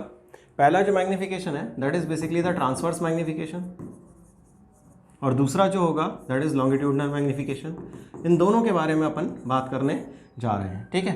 It is called MT and this one is ML, ठीक है। सो सबसे पहले हम ट्रांसवर्स मैग्नीफिकेशन की बात करेंगे, फिर हम लॉन्गिट्यूडनल मैग्नीफिकेशन की। देखो जरा, लेट अस सपोज ये आपका एक मिरर है और इसके सामने जो ऑब्जेक्ट है, ठीक है, उसको मैंने इस तरह से प्लेस किया है, it is perpendicular to the principal axis, ठीक। तो इस केस में इसकी ऑब्जेक्ट की कुछ हाइट होगी, ठीक। सो जो ट्रांसवर्स मैग्नीफिकेशन है, it is basically the ratio of height of image upon height of object. ये बेसिकली रेशियो जो होता है वो होता है हाइट ऑफ इमेज और हाइट ऑफ ऑब्जेक्ट का रेशियो है, और ये इक्वल होता है -v upon u, that is HI मतलब हाइट ऑफ इमेज और हाइट ऑफ ऑब्जेक्ट का जो रेशियो है इसको अपन कहेंगे क्या, मैग्नीफिकेशन। हाइट ऑफ इमेज और हाइट ऑफ ऑब्जेक्ट के बाद में अगली चीज़ जो ध्यान रखनी है वो क्या है, it is equals to negative times image distance upon object distance. ये बेसिक जो रेशियो होता है वो इमेज डिस्टेंस और ऑब्जेक्ट डिस्टेंस का रेशियो होता है, ठीक है। सो इमेज डिस्टेंस और ऑब्जेक्ट डिस्टेंस के बेसिस पर हम लोग पता कर सकते हैं कि वैल्यू जो है वो किसके इक्वल आएगी, ठीक है। सो MT यानी फिर ट्रांसवर्स मैग्नीफिकेशन जो है ये किसके इक्वल हो जाता है वो आपको समझ में आ जाना चाहिए। सो ट्रांसवर्स मैग्नीफिकेशन जो है it is equals to HI upon HO और -v अपॉन u के इक्वल, ठीक है। बट इस केस में कंडीशन ध्यान रखना कि जो ऑब्जेक्ट है वो खड़ा होना चाहिए मिरर के साथ में, यानी प्रिंसिपल एक्सिस के पैरेलल मिरर को खड़ा होना चाहिए, इस बात को ध्यान रखना, ठीक है। उसी केस में आप HI और HO की बात करेंगे, this is HO and this one is HI, ठीक। अच्छा, दोबारा सुनो, अब ये जो मैग्नीफिकेशन आप टर्म निकालोगे, ये मैग्नीफिकेशन जो टर्म होगा, ठीक है, इसमें दो चीज़ें होती हैं, ठीक। एक तो साइन होगा, या तो प्लस होगा या माइनस होगा, और दूसरी चीज़ जो होती है वो होती है आपकी एक कोई नंबर, ठीक है। जैसे मान लिया आपने यहाँ पर कोई एक नंबर लिखा हुआ होगा, ठीक। अच्छा, अब इस मैग्नीफिकेशन को देख के हमें अंदाज़ा लगाना होता है कि ऑब्जेक्ट जो है वो किस तरह के मिरर के सामने रखा हुआ है, किस तरह से नहीं रखा हुआ है, वो चीज़ आपको देखनी होगी। तो मेरी बात सुनो बेटा लोग, ये जो साइन है ये प्लस होगा या माइनस होगा। बेटा जब ये नेगेटिव साइन देगा ना, दैट मीन्स की इमेज जो बन रही है वो रियल इमेज है, और अगर ये पॉजिटिव साइन हुआ दैट मीन्स की इमेज जो बन रही है बेटा ये वर्चुअल इमेज है। मैग्नीफिकेशन के साइज से ये पता चले, साइन से, ठीक। अच्छा, अब इसके बाद में ये जो नंबर है इसको 3 हिस्सों में देखो। अच्छा, एक चीज़ और, नंबर को अलग देखना है और साइन को अलग देखना है, साइन का नंबर से कोई मतलब नहीं है, ठीक। अच्छा, अब अगर नंबर जो है आपका, सिर्फ नंबर आपका 1 से बड़ा है, ठीक है, नंबर जो है आपका 1 से छोटा है, या नंबर जो है आपका 1 से बड़ा है, नंबर आपका इक्वल टू 1 है। नंबर का मॉड ले लेता हूँ बेटर से, ये रहा नंबर का जो मॉड है, बेसिकली उसके बारे में बात कर लेता हूँ, मतलब नंबर का जो वैल्यू है उसकी बात कर रहा है सिर्फ, ठीक। अच्छा, अगर 1 से छोटा है तो उस केस में जो इमेज साइज है, हाइट ऑफ इमेज जो है वो छोटी है हाइट ऑफ ऑब्जेक्ट से। अगर n जो है वो बड़ा है, यानी हाइट ऑफ इमेज जो है वो बड़ा है हाइट ऑफ ऑब्जेक्ट से, और अगर बराबर है दैट मीन्स कि हाइट ऑफ इमेज और हाइट ऑफ ऑब्जेक्ट आपस में एक दूसरे के इक्वल दे रखे हैं, ठीक है। अच्छा, अब इसी बेसिस पर तुम्हें ये भी पता करना है कि मिरर कौन सा है। जैसे एक छोटा सा एग्जांपल लेता हूँ, ऐसे लिख रहा है m की वैल्यू दे रखी है +2, ठीक है। अच्छा, अब ये कौन सा मिरर है, कैसी इमेज है, इसके बारे में पूछ रहा है आपसे। तो सबसे पहली बात कि प्लस साइन है दैट मीन्स की वर्चुअल इमेज है। सबसे पहली बात, अगर प्लस साइन है दैट मीन्स वर्चुअल इमेज है। अब वर्चुअल इमेज दोनों में बन सकती है, कॉन्वेक्स में भी बन सकती है और कॉनकेव में भी बन सकती है, ठीक। वर्चुअल है तो दोनों में हो सकता है, कॉन्वेक्स भी हो सकता है और कॉनकेव भी हो सकता है। कॉन्वेक्स के दोनों केसेस में वर्चुअल बनती है, और कॉनकेव के लास्ट केस में आपकी जो इमेज बनती है जब P और F के बीच में रखा होता है तब आपका वैल्यू जो है वो इमेज बनती है वर्चुअल। अब देखो जरा, कॉन्वेक्स और कॉनकेव को कैसे पता करोगे वो समझो जरा। कॉन्वेक्स और कॉनकेव का पता लगाने के लिए आप अब वैल्यू देखो कि वैल्यू जो है वो 1 से बड़ी है या फिर वैल्यू जो है वो 1 से छोटी है। अब वैल्यू देख रहे हो आप, ये 2 जो है ये 1 से बड़ी वैल्यू है। जब ये 2 वैल्यू जो है ये 1 से बड़ी है, उस केस में आप ये सोचो कि कॉन्वेक्स जो है उसके केस में इमेज जो बनती थी वो हमेशा m की वैल्यू 1 से छोटी रहेगी। m की वैल्यू जो है ना, मॉड ऑफ m जो है ना वो हमेशा 1 से छोटा रहेगा, ठीक। और जो कॉनकेव में वर्चुअल बनेगी तो उसमें m की वैल्यू हमेशा 1 से बड़ी रहेगी। सिर्फ वर्चुअल के केस में बता रहा हूँ, हमेशा के लिए नहीं लिखा है। तो वर्चुअल इमेज कॉनकेव में जब बनेगी तो डेल्टा m की जो मॉड m की वैल्यू जो होगी वो 1 से बड़ी होगी। अब यहाँ देख ले कितनी है, यहाँ 2 है, दैट मीन्स कि ये कौन सा केस है? ये केस है कॉनकेव मिरर का। ये केस है कॉनकेव मिरर का। कौन सा वाला केस? जिसमें P और F के बीच में ऑब्जेक्ट को पुट किया है, object between P and F, वो केस है। ठीक है, सिर्फ इस मैग्निफिकेशन की वैल्यू से आधी जनता बता सकता है तो क्या क्या करना है तुझे। क्लियर है ना? आगे बढ़ और समझ चीजों को। ऐसे लिखा हुआ है तेरे पास में m की वैल्यू जो दे रखी है वो -0.3 दे रखी है। ठीक, अब गौर से सुन, ऐसे कह रहा है तुझसे कि नेगेटिव वैल्यू है, दैट मीन्स नेगेटिव वैल्यू का मतलब हो गया रियल इमेज। और रियल इमेज हमेशा सिर्फ किस केस में बनती है? रियल इमेज सिर्फ और सिर्फ कॉनकेव के केस में बनती है। मतलब केस हो गया आपका कॉनकेव का। ठीक, अच्छा, और देख, अब वैल्यू देख, तो वैल्यू जो तुझे दे रखी है मॉड m की जो वैल्यू है इट इज 0.3। अब ये 0.3 वैल्यू जो है वो कहाँ हो सकती है? ऐसे सोच कि जब इन्फिनिटी पर ऑब्जेक्ट था, जब इन्फिनिटी पर ऑब्जेक्ट था तब तो जीरो होती है। इन्फिनिटी और c के बीच में जब रखा होता है तब 0 और 1 के बीच में वैल्यू लाई करती है, क्योंकि c पर आके इमेज साइज और ऑब्जेक्ट साइज बराबर हो जाते हैं। दैट मीन्स m 1 हो गया, तो ये 0.3 दे रखा है। तो 0.3 का मतलब क्या हो गया कि जो ऑब्जेक्ट है तेरा वो रखा हुआ है बियॉन्ड c, मतलब पांचवा केस है तेरा, सॉरी दूसरा केस है तेरा। दूसरा वाला जो केस था वो केस है तेरे पास में कि पहले तो इन्फिनिटी पर, दूसरा केस था ना बियॉन्ड c आपका ऑब्जेक्ट पुट किया है, उस केस की बात कर रहा है। ठीक, so on the basis of magnification you can find कि वैल्यू जो है वो आपकी कैसी होगी और कौन सा मिरर हो सकता है। क्लियर है ना? अच्छा, अब दूसरी तरह के मैग्निफिकेशन पर आ जाओ। एक मैंने बता दिया लेटरल ट्रांसवर्स मैग्निफिकेशन। दूसरा मैग्निफिकेशन और बता देता हूँ, that is called longitudinal magnification. So longitudinal magnification के केस में क्या होता है वो समझ लीजिए जरा सा। लॉन्गिट्यूडनल मैग्निफिकेशन के केस में भैया बड़ा आसान सी चीज़ होती है, और वो क्या है वो समझो ज़रा। ऐसे कह रहा है भैया आपसे कि ये आपका एक ऑब्जेक्ट है, इसके सामने एक ऑब्जेक्ट के सामने, ये मिरर के सामने एक ऑब्जेक्ट ऐसे लेटा पड़ा है भैया। ठीक है, ये ऑब्जेक्ट जो है वो लेटा पड़ा है। ठीक, अच्छा, इसको करने के भी दो तरीके हैं यार, है ना। इसके क्वेश्चन जब कराऊंगा तब याद रखूंगा कि दो तरीके से समझाऊंगा। जब ऑब्जेक्ट लेटा हुआ होगा तो पहली चीज़, इस केस में आपका जो मैग्निफिकेशन निकालना होता है ना, वो निकालना होता है ml, मतलब लॉन्गिट्यूडनल मैग्निफिकेशन। और ml का जो फॉर्मूला है, ठीक है, इट इज इक्वल्स टू जो भी आपकी साइजेस दे रखे हों, लेंथ दे रखी हों, that is length of image upon length of object, length of image upon length of object, and it is equals to minus of v²/u²। ठीक है, आसान भाषा में समझना चाहते हो तो ml की जो वैल्यू है उसमें mt का स्क्वायर कर देंगे तो ml की वैल्यू मिल जाती है -v²/u² equals to length of image upon length of object. ये चीज़ ध्यान रखेंगे। यहाँ पर ऑब्जेक्ट जो है ना वो लेटा हुआ है। ठीक है, ये ऑब्जेक्ट जो है ना वो लेटे हुए हैं, सीधे नहीं रखे हुए। तो li अपॉन lo मतलब length of image upon length of object equals to -v²/u²। But ये कंडीशन ध्यान रखना कि ये छोटा होना चाहिए, लेंथ जो है वो ज़्यादा बड़ी नहीं होनी चाहिए। लेंथ अगर ज़्यादा बड़ी हो गई तो फिर ये ना काम करेगा, फिर तुझे क्या करना पड़ेगा, फिर उसके बाद में तुझे अलग तरीके से थोड़ा सा खेलना पड़ेगा कि तुझे दोनों एंड्स की इमेज अलग अलग निकालनी पड़ेगी। इस एंड की इमेज कहाँ बन रही है, फिर इस एंड की इमेज कहाँ बन रही है, ये दो चीज़ें अलग अलग करनी पड़ेंगी। तो ये थोड़ा सा ध्यान रखना बेटा लोग। ठीक है, ये थोड़ा सा ध्यान रखना बेटा लोग कि लेंथ जो है वो ऐसे होनी चाहिए mm वगैरह में। ज़्यादा बड़ी आ गई ना तो वैल्यू फिर ये फार्मूला काम ना करेगा।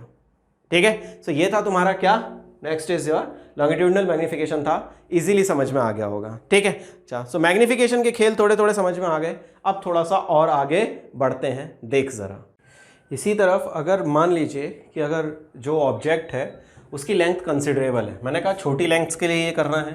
अगर बड़ी लेंथ का कोई ऑब्जेक्ट है, जैसे एक आपका मिरर है, इसके सामने एक ऑब्जेक्ट रखा हुआ है लेट अस सपोज, ठीक है, इसकी लेंथ जो है वो कंसिडरेबल है, सेंटीमीटर में है, मीटर में है, इस तरह की बड़ी लेंथ है। तो क्या करो आप ये करो कि ये वाला जो एंड है इसके लिए u1 अलग ले लो, इसके लिए u2 अलग ले लो, दो एंड्स की दो इमेजेस अलग अलग फॉर्म करो।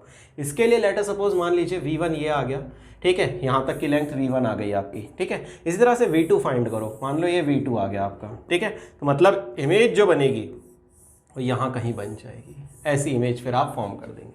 तो ये ऑब्जेक्ट है आपका, इस ऑब्जेक्ट के लिए u1 अलग लो, u1 के करस्पॉन्डिंग ऐसे 1/u1 + 1/v1 = 1/f, यहाँ से v1 फाइंड कर लो। ठीक। इसी तरह से 1/u2 plus 1/v2 plus 1/f, यहाँ से आप v2 फाइंड कर लो। जब आप v2 और v1 फाइंड कर लोगे फिर यहाँ पर आपको पता चल जाएगा कि इमेज आपकी कितनी लंबी बन रही है।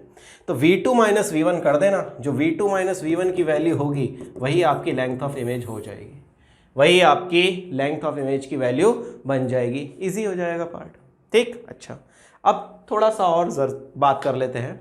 ऐसे कह रहा है आपसे कि आपने इमेज वो मिरर फार्मूला पढ़ लिया, 1/v plus 1/u equals to 1/f, ठीक है। अच्छा, अब ये तो कांस्टेंट है यार, ये पार्ट तो कांस्टेंट है। सो अगर मैं आपसे कहता हूँ कि 1/v इक्वल्स टू, ये कांस्टेंट है, इसको k रख लेता हूँ ना, k माइनस 1/u, ठीक है। अच्छा, अगर आपसे ये बात बताओ ज़रा कि ये कांस्टेंट था तो मैंने इसको k रख लिया ना, मत टेंशन लेना कि क्या कर दिया, इसका k रख दिया, कांस्टेंट था इसलिए। अब मैं अगर इन दोनों के बीच में आपका एक ड्रॉ करना चाहता हूँ ग्राफ, तो कैसा बनेगा? तो देखो ज़रा, 1/v को y मान लेते हैं, ठीक है, ये आपका कांस्टेंट है ही है, और 1/u को अपन कैसा ले लेते हैं, इसको ले लेते हैं x, ठीक है। सो अगर मैं 1/v वर्सेस 1/u का कर्व खींचता हूँ तो इसकी पावर भी 1 आ रही है, इसकी पावर भी 1 आ रही है। दैट मीन्स कर्व कैसा खींचेगा? Curve must be a straight line. अगर 1/v और 1/u के बीच में कर्व खींचना चाहते हो तो कर्व कैसा खींचेगा? It must be a straight line with negative slope, ठीक। कैसा कर्व खींचेगा? It must be a negative slope के साथ में आप कर्व खींचोगे, ये आपकी k के इक्वल हो जाएगी। k का मतलब यहाँ पर कितनी हो जाएगी ये वैल्यू, यहाँ से यहाँ तक की वैल्यू हो जाएगी 1/f के इक्वल, और यहाँ पर जो स्लोप आएगा, ठीक है, वो आपका नेगेटिव वाला आएगा। तो ये 1/u वर्सेस 1/v का कर्व अगर आप खींचना चाहते हो तो ये कर्व खींचेगा। लेकिन अगर आप u वर्सेस v का कर्व ड्रॉ करना चाहते हैं तो कर्व कैसा खींचेगा, वो थोड़ा सा समझिए ज़रा। देखो बेटा लोग, पहले कॉनकेव मिरर के लिए अलग बना रहा हूँ, कॉन्वेक्स मिरर के लिए अलग बनाऊंगा, ठीक है। तो पहले बात कर रहे हैं अपन for concave mirror. Concave mirror के अंदर जो फोकल लेंथ होती हैं वो नेगेटिव आती हैं, ठीक है। सो मैंने -f यहाँ पर एक लाइन ड्रॉ कर दी और -f एक लाइन यहाँ ड्रॉ कर दी। This is -f and this one is -f, तो ये -f कॉमा -f हो जाएगा, ठीक है। ये आपका v है, ये आपका u है, ये आपका -u है और ये आपका -v है, ठीक है। अच्छा, ऑब्जेक्ट जो है वो इस तरह से रखा हुआ है, ठीक है।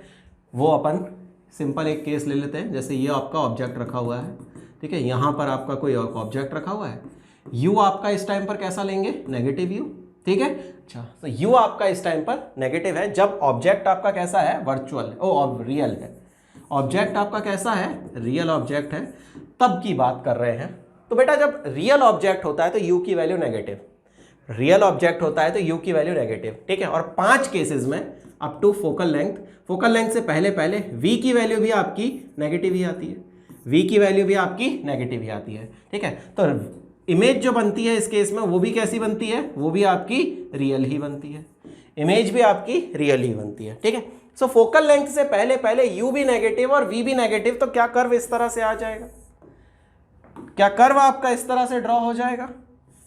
ठीक है। अब आधों को तो ये दिक्कत हो रही होगी कि कर्व तुमने ये वाला कैसे बना दिया। भैया एक बात दिखा रहा हूँ अभी, एक सेकंड रुक जाओ, दूसरे कलर से बना दो। ये कर्व बन गया, इन्फिनिटी पर जाके टच करेगा, इन्फिनिटी पर जाके टच करेगा। हाँ भैया, कैसे बना दिया? ऐसे बना दिया कि देखो ज़रा, 1/v plus 1/u equals to 1/f, ठीक है। अच्छा, अगर मैं v और u के बीच में कर्व बनाता हूँ तो 1/v equals to 1/f minus 1/u। अच्छा, अब एक बात देखो ज़रा, मुझे v और u के बीच में कर्व बनाना है तो क्या मैं इनको सॉल्व करके ऐसे लिख सकता हूँ? v इक्वल्स टू, ठीक है, v equals to f(u) upon f minus u। बेटा अगर यहाँ से रिलेशन देख रहे हो, ठीक है, इसको नीचे ले आओ ज़रा। सो 1/, इससे अच्छा तो ये रिलेशन है, इसको नीचे ले आओ ज़रा। तो ये कर्व क्या इस तरह से बनेगा? 1/f माइनस 1/u वाला। तो अब दिख रहा है यहाँ पर v जो है वो इन्वर्सली प्रोपोर्शनल हो गया u के। क्यों? क्योंकि ये तो आपका इन्वर्सली प्रोपोर्शनल का कर्व है, ये तो कांस्टेंट है आपका।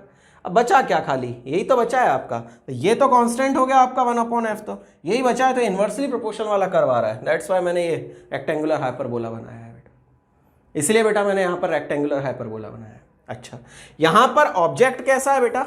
ऑब्जेक्ट कैसा है बेटा? यहाँ पर ऑब्जेक्ट है रियल, और इमेज कैसी बनी है बेटा? इमेज है बेटा रियल। रियल ऑब्जेक्ट की रियल इमेज यहाँ पर फॉर्म हो गए। ठीक, अच्छा थोड़ा सा और चेंजेस करते हैं। अब आपसे ये कह रहा है, एक बात तो पक्की है कि u की वैल्यू तो हमेशा नेगेटिव ही रहनी है, u की वैल्यू तो हमेशा नेगेटिव ही रहनी है, दैट मीन्स कर्व इधर तो जाने से रहा। अब आपका जो ऑब्जेक्ट है, ठीक है, उसकी बात करते हैं।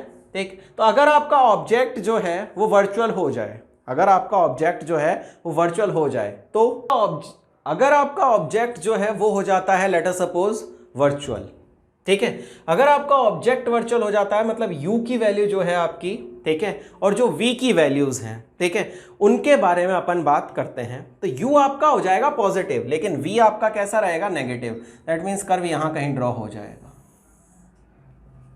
ठीक है, क्योंकि f पर जाके तो इन्फिनिटी जाना ही जाना है। ठीक, अच्छा ये कब के लिए है, जब ऑब्जेक्ट आपका कैसा है, ऑब्जेक्ट है आपका वर्चुअल और इमेज है आपकी, इमेज नेगेटिव आ रही है ना, सो इमेज है आपकी real, v negative u positive, ठीक है, तब के लिए ऑब्जेक्ट वर्चुअल और इमेज रियल। ठीक, अच्छा अगर मान लीजिए कि जो ऑब्जेक्ट है आपका, जो छठा वाला केस था, उसके अंदर ऑब्जेक्ट आपका कैसा था, रियल, और इमेज आपकी वर्चुअल थी, that means here is the, ठीक है, यहां पर क्या होगा, ऑब्जेक्ट तो आपका कैसा होगा, रियल होगा, बट इमेज जो बनेगी that must be a virtual. तो ये कर्व बनता है u वर्सेस v के केस में, ये कर्व बनता है आपका u वर्सेस v के केस में। फर्स्ट केस था जब ऑब्जेक्ट भी रियल, इमेज भी रियल। सेकंड बात, जब आपका ऑब्जेक्ट वर्चुअल हो, इमेज रियल हो। अगर ऑब्जेक्ट रियल है और इमेज वर्चुअल है तब ये कर्व बनेगा, बनेंगे लेकिन रेक्टेंगुलर हाइपरबोला ही दोनों जगह पर। इनको चाहो तो स्मूथ कर्व से ही ड्रॉ कर सकते हो, बट बनेंगे दोनों जगह पर, इतना याद रखिएगा, स्मूथ कर्व ही, सॉरी, बनेंगे दोनों तरफ स्मूथ ही कर्व। अरे यार, दोनों जगह बनेंगे आपके स्मूथ ही कर्व, ये चीज ध्यान रखिएगा, दोनों जगह पर कर्व आपके स्मूथ ही होंगे, ठीक है, रेक्टेंगुलर हाइपरबोला ही बनेंगे दोनों केसेस में। इन्फिनिटी पर जाके ये f को टच करेंगे, इन्फिनिटी पर जाके ये इस एक्सिस को टच करेंगे। This is for concave mirror, basically ये कॉनकेव मिरर के लिए पूरा कर्व है, ठीक है। अच्छा, इसी तरह से अब अपन बात करते हैं for convex mirror also. Convex mirror में क्या होगा बेटा लोग, वो समझो जरा। सो फॉर कॉन्वेक्स मिरर अपन बात कर लेते हैं। कॉन्वेक्स मिरर के अंदर क्या होगा बेटा, फोकल लेंथ आपकी पॉजिटिव हो जाएंगी, ठीक है, फोकल लेंथ आपकी पॉजिटिव हो जाएंगी। सो प्लस एफ, एक तो ये खिंच गया और एक प्लस एफ आपका ये खिंच गया, तो दोनों प्लस एफ वाले आपने एक्सेस खींच दिए, ठीक है, ये प्लस एफ और ये एक्सेस भी आपका प्लस एफ, मतलब अब कर्व जो रहेगा वो इसके अबाउट सिमेट्रिक सा रहेगा, ठीक है। अच्छा, अब अपने को क्या ध्यान रखना है, दोनों कर्व्स के लिए एक एक करके बात करते हैं, देखो जरा। सो इसके लिए देखो जरा, एक तो सबसे पहली बात आपको याद होगी कि जब रियल ऑब्जेक्ट होगा, ठीक है, सो आपका इमेज जो है वो किस तरह का बन रहा है, तो रियल इमेज जब था, रियल ऑब्जेक्ट जब था, मतलब ये v है, ये u है, ये माइनस u था और ये माइनस v, ठीक है। अगर आपका माइनस v, ठीक है, अगर आपका ऑब्जेक्ट जो है, ठीक है, वो आपका रियल ऑब्जेक्ट है, मतलब u की वैल्यू नेगेटिव है, तो v कैसा आ रहा था आपका, इस केस में आपका जो v आ रहा था वो आ रहा था आपका पॉजिटिव, ठीक। अच्छा, इसके अलावा एक चीज़ और क्या ध्यान रखना है कि जब आपका रियल ऑब्जेक्ट हो तो भी ये वर्चुअल, और अगर वर्चुअल ऑब्जेक्ट हो तो भी ये रियल, ठीक है। सो किस केस में अपन बात कर रहे हैं वो देखो जरा। तो सबसे पहली बात, रियल ऑब्जेक्ट के केस में वर्चुअल इमेज, रियल ऑब्जेक्ट के केस में वर्चुअल इमेज, इसको देखो जरा, रियल ऑब्जेक्ट के केस में वर्चुअल इमेज और वर्चुअल के केस में तो वर्चुअल रहेगी, यानी u की वैल्यू जब पॉजिटिव रहेगी, ठीक है, मतलब वर्चुअल रहेगा तो वर्चुअल इमेज ही बनेगी, लेकिन जब रियल ऑब्जेक्ट होगा तब भी वर्चुअल इमेज बन रही है क्योंकि v पॉजिटिव रह रहा है, ठीक है। इस केस में भी आपका, सॉरी, यहाँ पर रियल ऑब्जेक्ट, इमेज कैसी है, इमेज दिख रही होगी सबको, वर्चुअल है, ठीक है।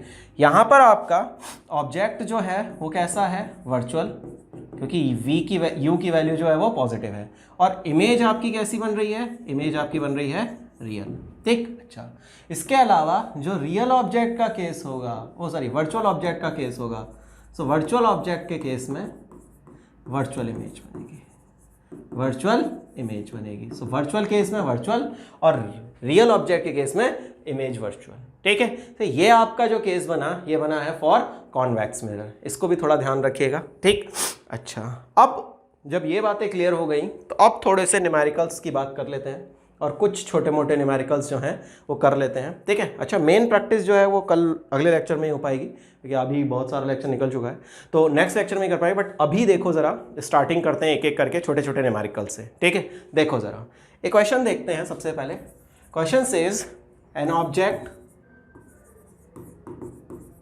ठीक है, is placed 5 centimetre in front of 10 centimeter focal length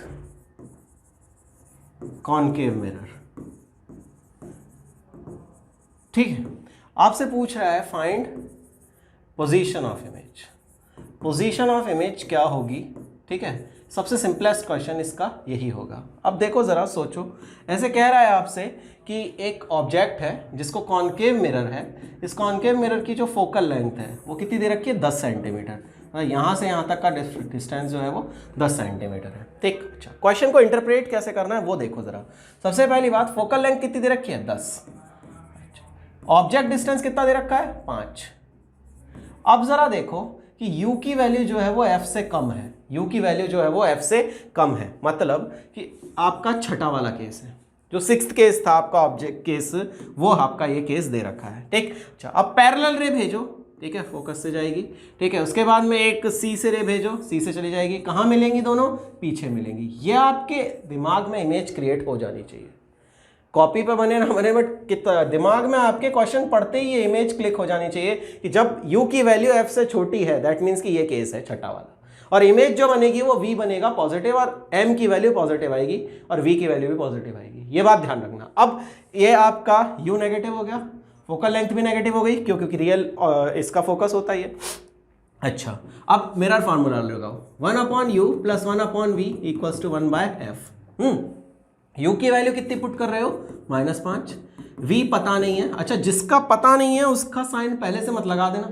तुम्हें पहले ये पता चल गया है कि v की वैल्यू जो है वो वर्चुअल होगी, तो पता चला कि v पहले से पॉजिटिव, कुछ मत रखो, फॉर्मूला अपने आप बता देगा। 1/f की वैल्यू कितनी है? -10। सो 1/v, यहाँ प्लस माइनस माइनस है। ठीक है, इधर पहुंचेगा तो कितना आ जाएगा? 1/-10 + 1/5। एलसीएम लो दोनों का, 10 हो गया। ठीक है, और ये नेगेटिव साइन जो है ना, ये कभी भी नीचे ना रखा, ऊपर पहुंचा देना पहले से ही। ये नेगेटिव साइन जो है वो कभी भी नीचे ना रखना, यहाँ पहुंचा देना पहले ही, वरना न्यूमेरिकल में तुम्हें दिक्कत हो। 10 1 × 10 और 5 2 × 10। ठीक है, 1/v। सो v की वैल्यू कितनी आ गई? 1/v की वैल्यू कितनी आ जाएगी? 2 में से 1 जाएगा तो 1/10। ठीक है, इसको उल्टा कर लो। सो v की वैल्यू आ गई आपकी 10 सेंटीमीटर। मतलब इमेज जो बनेगी वो इधर पीछे की साइड में 10 सेंटीमीटर की इमेज बनेगी। ठीक है, अच्छा, अब अगर आपसे मैग्निफिकेशन की भी बात कर लेता तो मैग्निफिकेशन कैसे रहेगा? तो -v/u, माइनस टाइम्स v की वैल्यू कितनी है? 10, u की वैल्यू कितनी है? -5। काट यार, माइनस से माइनस कटा, वैल्यू आ गई 2। अब देख, m की वैल्यू 1 से बड़ी आनी चाहिए थी, m की वैल्यू 1 से बड़ी है, और पॉजिटिव भी है। पॉजिटिव है मतलब वर्चुअल इमेज है, और 1 से बड़ी है मतलब हाँ कॉन्केव मिरर वाला ही केस है। क्यों? क्योंकि अगर 1 से छोटी हो जाती तो वो कॉन्वेक्स वाले पहुंच जाते, इस केस में तो नहीं आएगी। क्लियर है ना? ये बात समझ में आ जाना चाहिए अच्छे से। ठीक, अच्छा, और आगे बढ़ जरा, और क्वेश्चंस देखते हैं एक एक करके छोटे छोटे से। एक क्वेश्चन और देखो, बड़ा आसान सा क्वेश्चन। ऐसे कह रहा है आपसे कि एक आपका मिरर है यहाँ पर, ठीक है, कॉन्केव मिरर है, इसके सामने इसकी फोकल लेंथ आपको 25 दे रखी है। ठीक है, इसके सामने 35 सेंटीमीटर पर यहाँ एक ऑब्जेक्ट रखा हुआ है, एक ऑब्जेक्ट रखा हुआ है 35 सेंटीमीटर पर इसके सामने। ठीक है, अब ये पूछ रहा है कि इससे कितनी दूर पर मैं एक प्लेन मिरर लगाऊं, इससे कितने डिस्टेंस पर मैं प्लेन मिरर लगाऊं जो कि इसकी इमेज और इस प्लेन मिरर की इमेज कोइंसाइड कर जाए। ठीक है, at what distance a plane mirror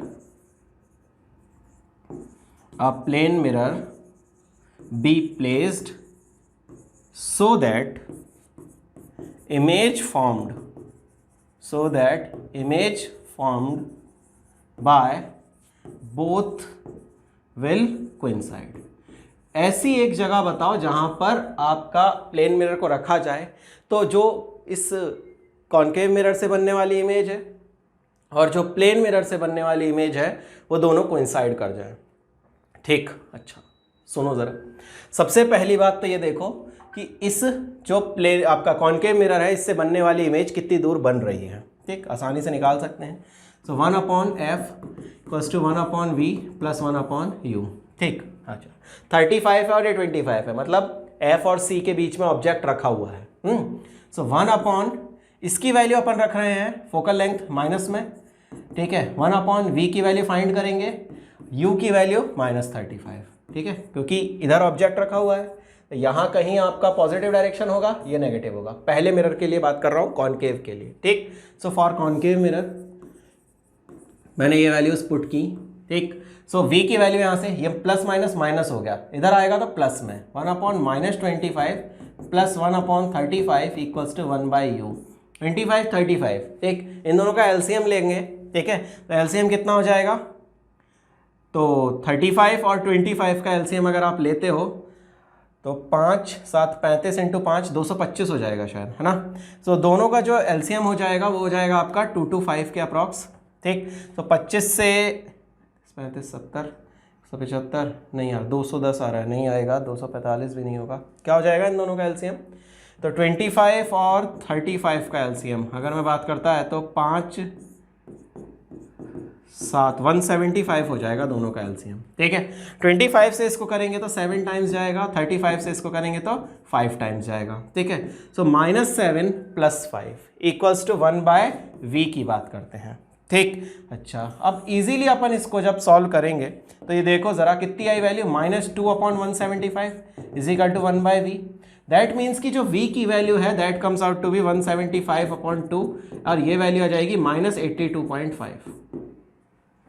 ठीक है, -187.5 ये वैल्यू आ गई आपकी 87.5 के अप्रॉक्स। ठीक, अच्छा अब ये पता चल गया कि यहां से 87.5 पर इसकी इमेज बन जाएगी जो ऑब्जेक्ट यहां रखा है। ठीक है, अब यहां से 35 सेंटीमीटर पर ये रखा हुआ है। अब ये डिस्टेंस अगर मुझे पता चल जाए तभी तो मैं आगे प्रोसीड कर पाऊंगा। तो देखो जरा, ये आपका मिरर था कॉन्केव मिरर, इससे 35 सेंटीमीटर पर एक ऑब्जेक्ट रखा था, इसकी इमेज यहां से 87.5 पर बन रही है। ये डिस्टेंस 87.5 है यहां तक का जहां इसकी इमेज बन रही है इस ऑब्जेक्ट की। ठीक, अच्छा इन दोनों के बीच में कहीं प्लेन मिरर रखना है। ठीक है, अच्छा अब प्लेन मिरर की एक प्रॉपर्टी तुझे ये पता है कि जितनी दूर पर ऑब्जेक्ट रखा जाता है उतनी ही दूर पर इमेज बनती है। अब ये 35 था यहां से यहां तक। ठीक है, ये 35 था, ये टोटल 87.5 था। तो 87.5 में से अगर मैं 35 माइनस करता हूं तो कितना बनेगा, 52.5। मतलब ये डिस्टेंस आ गई मेरे पास 52.5। और इस 52.5 में मुझे ऑब्जेक्ट और इमेज डिस्टेंस मिरर के लिए दोनों सेम करनी पड़ेगी। तो 2x बराबर 52.5, x की वैल्यू कितनी हो गई 52.5 divided by 2, that comes out to be 26.125। ठीक है, मतलब यहाँ 35 का ये डिस्टेंस है और ये 26.125। इन दोनों डिस्टेंसेस को अगर मैं जोड़ देता हूँ तो मुझे पता चल जाएगा कि वैल्यू कितनी आ जाएगी। तो 35 को और 26.125 को जोड़ दीजिए। ठीक है, तो 5 6 11 और 61.125 सेंटीमीटर पर। ठीक है, plane mirror should be placed, plane mirror should be placed. Plane mirror को इतनी दूर पर रखना है जो कि इमेज उसी पॉइंट पर आएंगी दोनों की वजह से। क्लियर है, ये भी एक आसान सा क्वेश्चन था। ठीक है, बस थोड़ा सा ट्रिक्स थी क्या कि प्लेन मिरर के लिए ध्यान रखना है u और v इक्वल होते हैं। ठीक, अच्छा एक क्वेश्चन और देखते हैं, ऑल्दो नेट का नहीं है ये क्वेश्चन, जेई पूछा था इस क्वेश्चन को, इसको समझो ज़रा। क्वेश्चन ये कह रहा है कि यहाँ पे आपका एक प्लेन मिरर रखा हुआ है। ठीक है, अच्छा इसके सामने ठीक है एक ऑब्जेक्ट रखा हुआ है, an object of f/3 length is placed along principal axis. Length दे रखी है ना, along principal axis. Principal axis पर एक f/3 का ऑब्जेक्ट रखा हुआ है। इन सच अ वे, इस तरह से रखा हुआ है that its image just touch one end of object. इसी तरह से रखा हुआ है कि इसकी जो इमेज बन रही है, ठीक है, इसकी जो इमेज बन रही है वो इसके एक एंड को टच कर जाए, ठीक है। और इमेज जो है, इट्स इमेज के आगे एक वर्ड लिख लो, elongated image। It's elongated image just touch one end of object, ठीक है। अच्छा, अब इसमें पूछ रहा है फाइंड मैग्निफिकेशन। मैग्निफिकेशन कितना होगा बस ये बता दीजिए, ठीक। बेटा बहुत अच्छा क्वेश्चन है, जेई पूछा हुआ है इस क्वेश्चन को।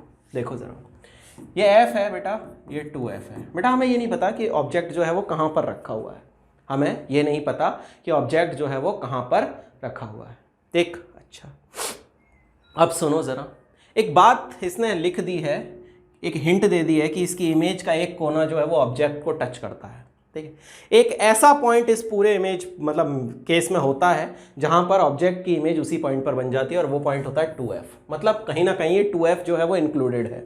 अब एक बात बताओ कि या तो ये ऐसे रखा हुआ होगा ऑब्जेक्ट, या फिर ये ऑब्जेक्ट ऐसे रखा हुआ होगा। इन दो केसेस में से एक बात हो सकती है।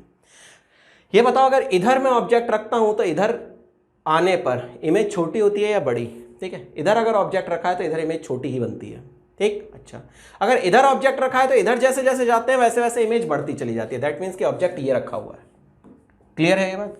ये बात क्लियर है कि ऑब्जेक्ट जो है इस केस में वो कैसे रखा हुआ है, इस तरफ रखा हुआ है। क्यों? क्योंकि इधर ही इलोंगेटेड इमेज पॉसिबल है। इसने बोला है ना क्वेश्चन के अंदर कि इलोंगेटेड इमेज बनेगी, और वो इधर ही पॉसिबल है कि जब ऑब्जेक्ट इधर रखा होगा तभी इसकी इलोंगेटेड इमेज यहां बन सकती है। अगर यहां ऑब्जेक्ट रख दिया तो इमेज छोटी हो जाती है इस तरफ जाने पर, ठीक। अच्छा, और यह आपका एक पॉइंट तो हो गया 2f का।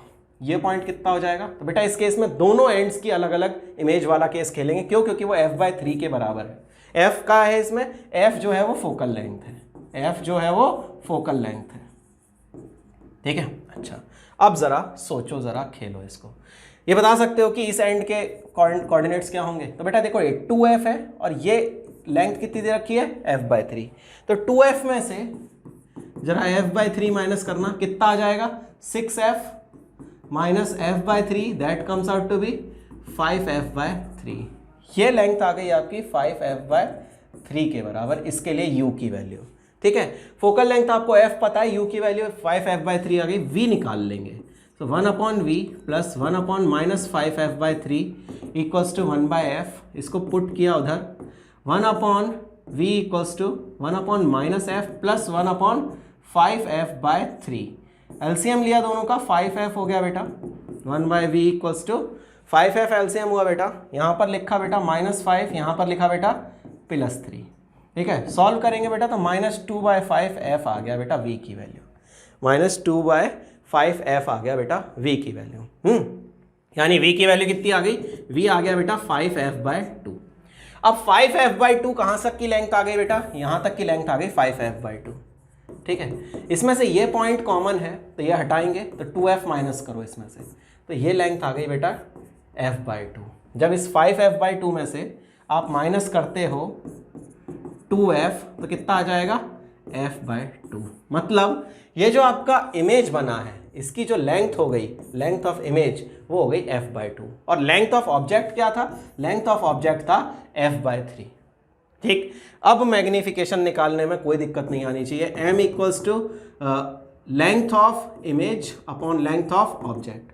Length of image is f/2 and length of object is f/3। Image f/2 है और जो आपका ऑब्जेक्ट था वो f/3 है। f से f काट दिया बेटा, 3 को ऊपर ले जाऊंगा, 2 को नीचे लाऊंगा, वैल्यू आ गई 1.5। तो मैग्निफिकेशन जो आया इस केस में वो 1.5 आया। मैग्निफिकेशन की वैल्यू जो इस केस में मिली मुझे वो 1.5 के अप्रॉक्स मिली। इसमें हिंट क्या थी? इसमें हिंट थी कि जिस पॉइंट पर ऑब्जेक्ट रखा हुआ है उसी पॉइंट पर इमेज बन जाएगी।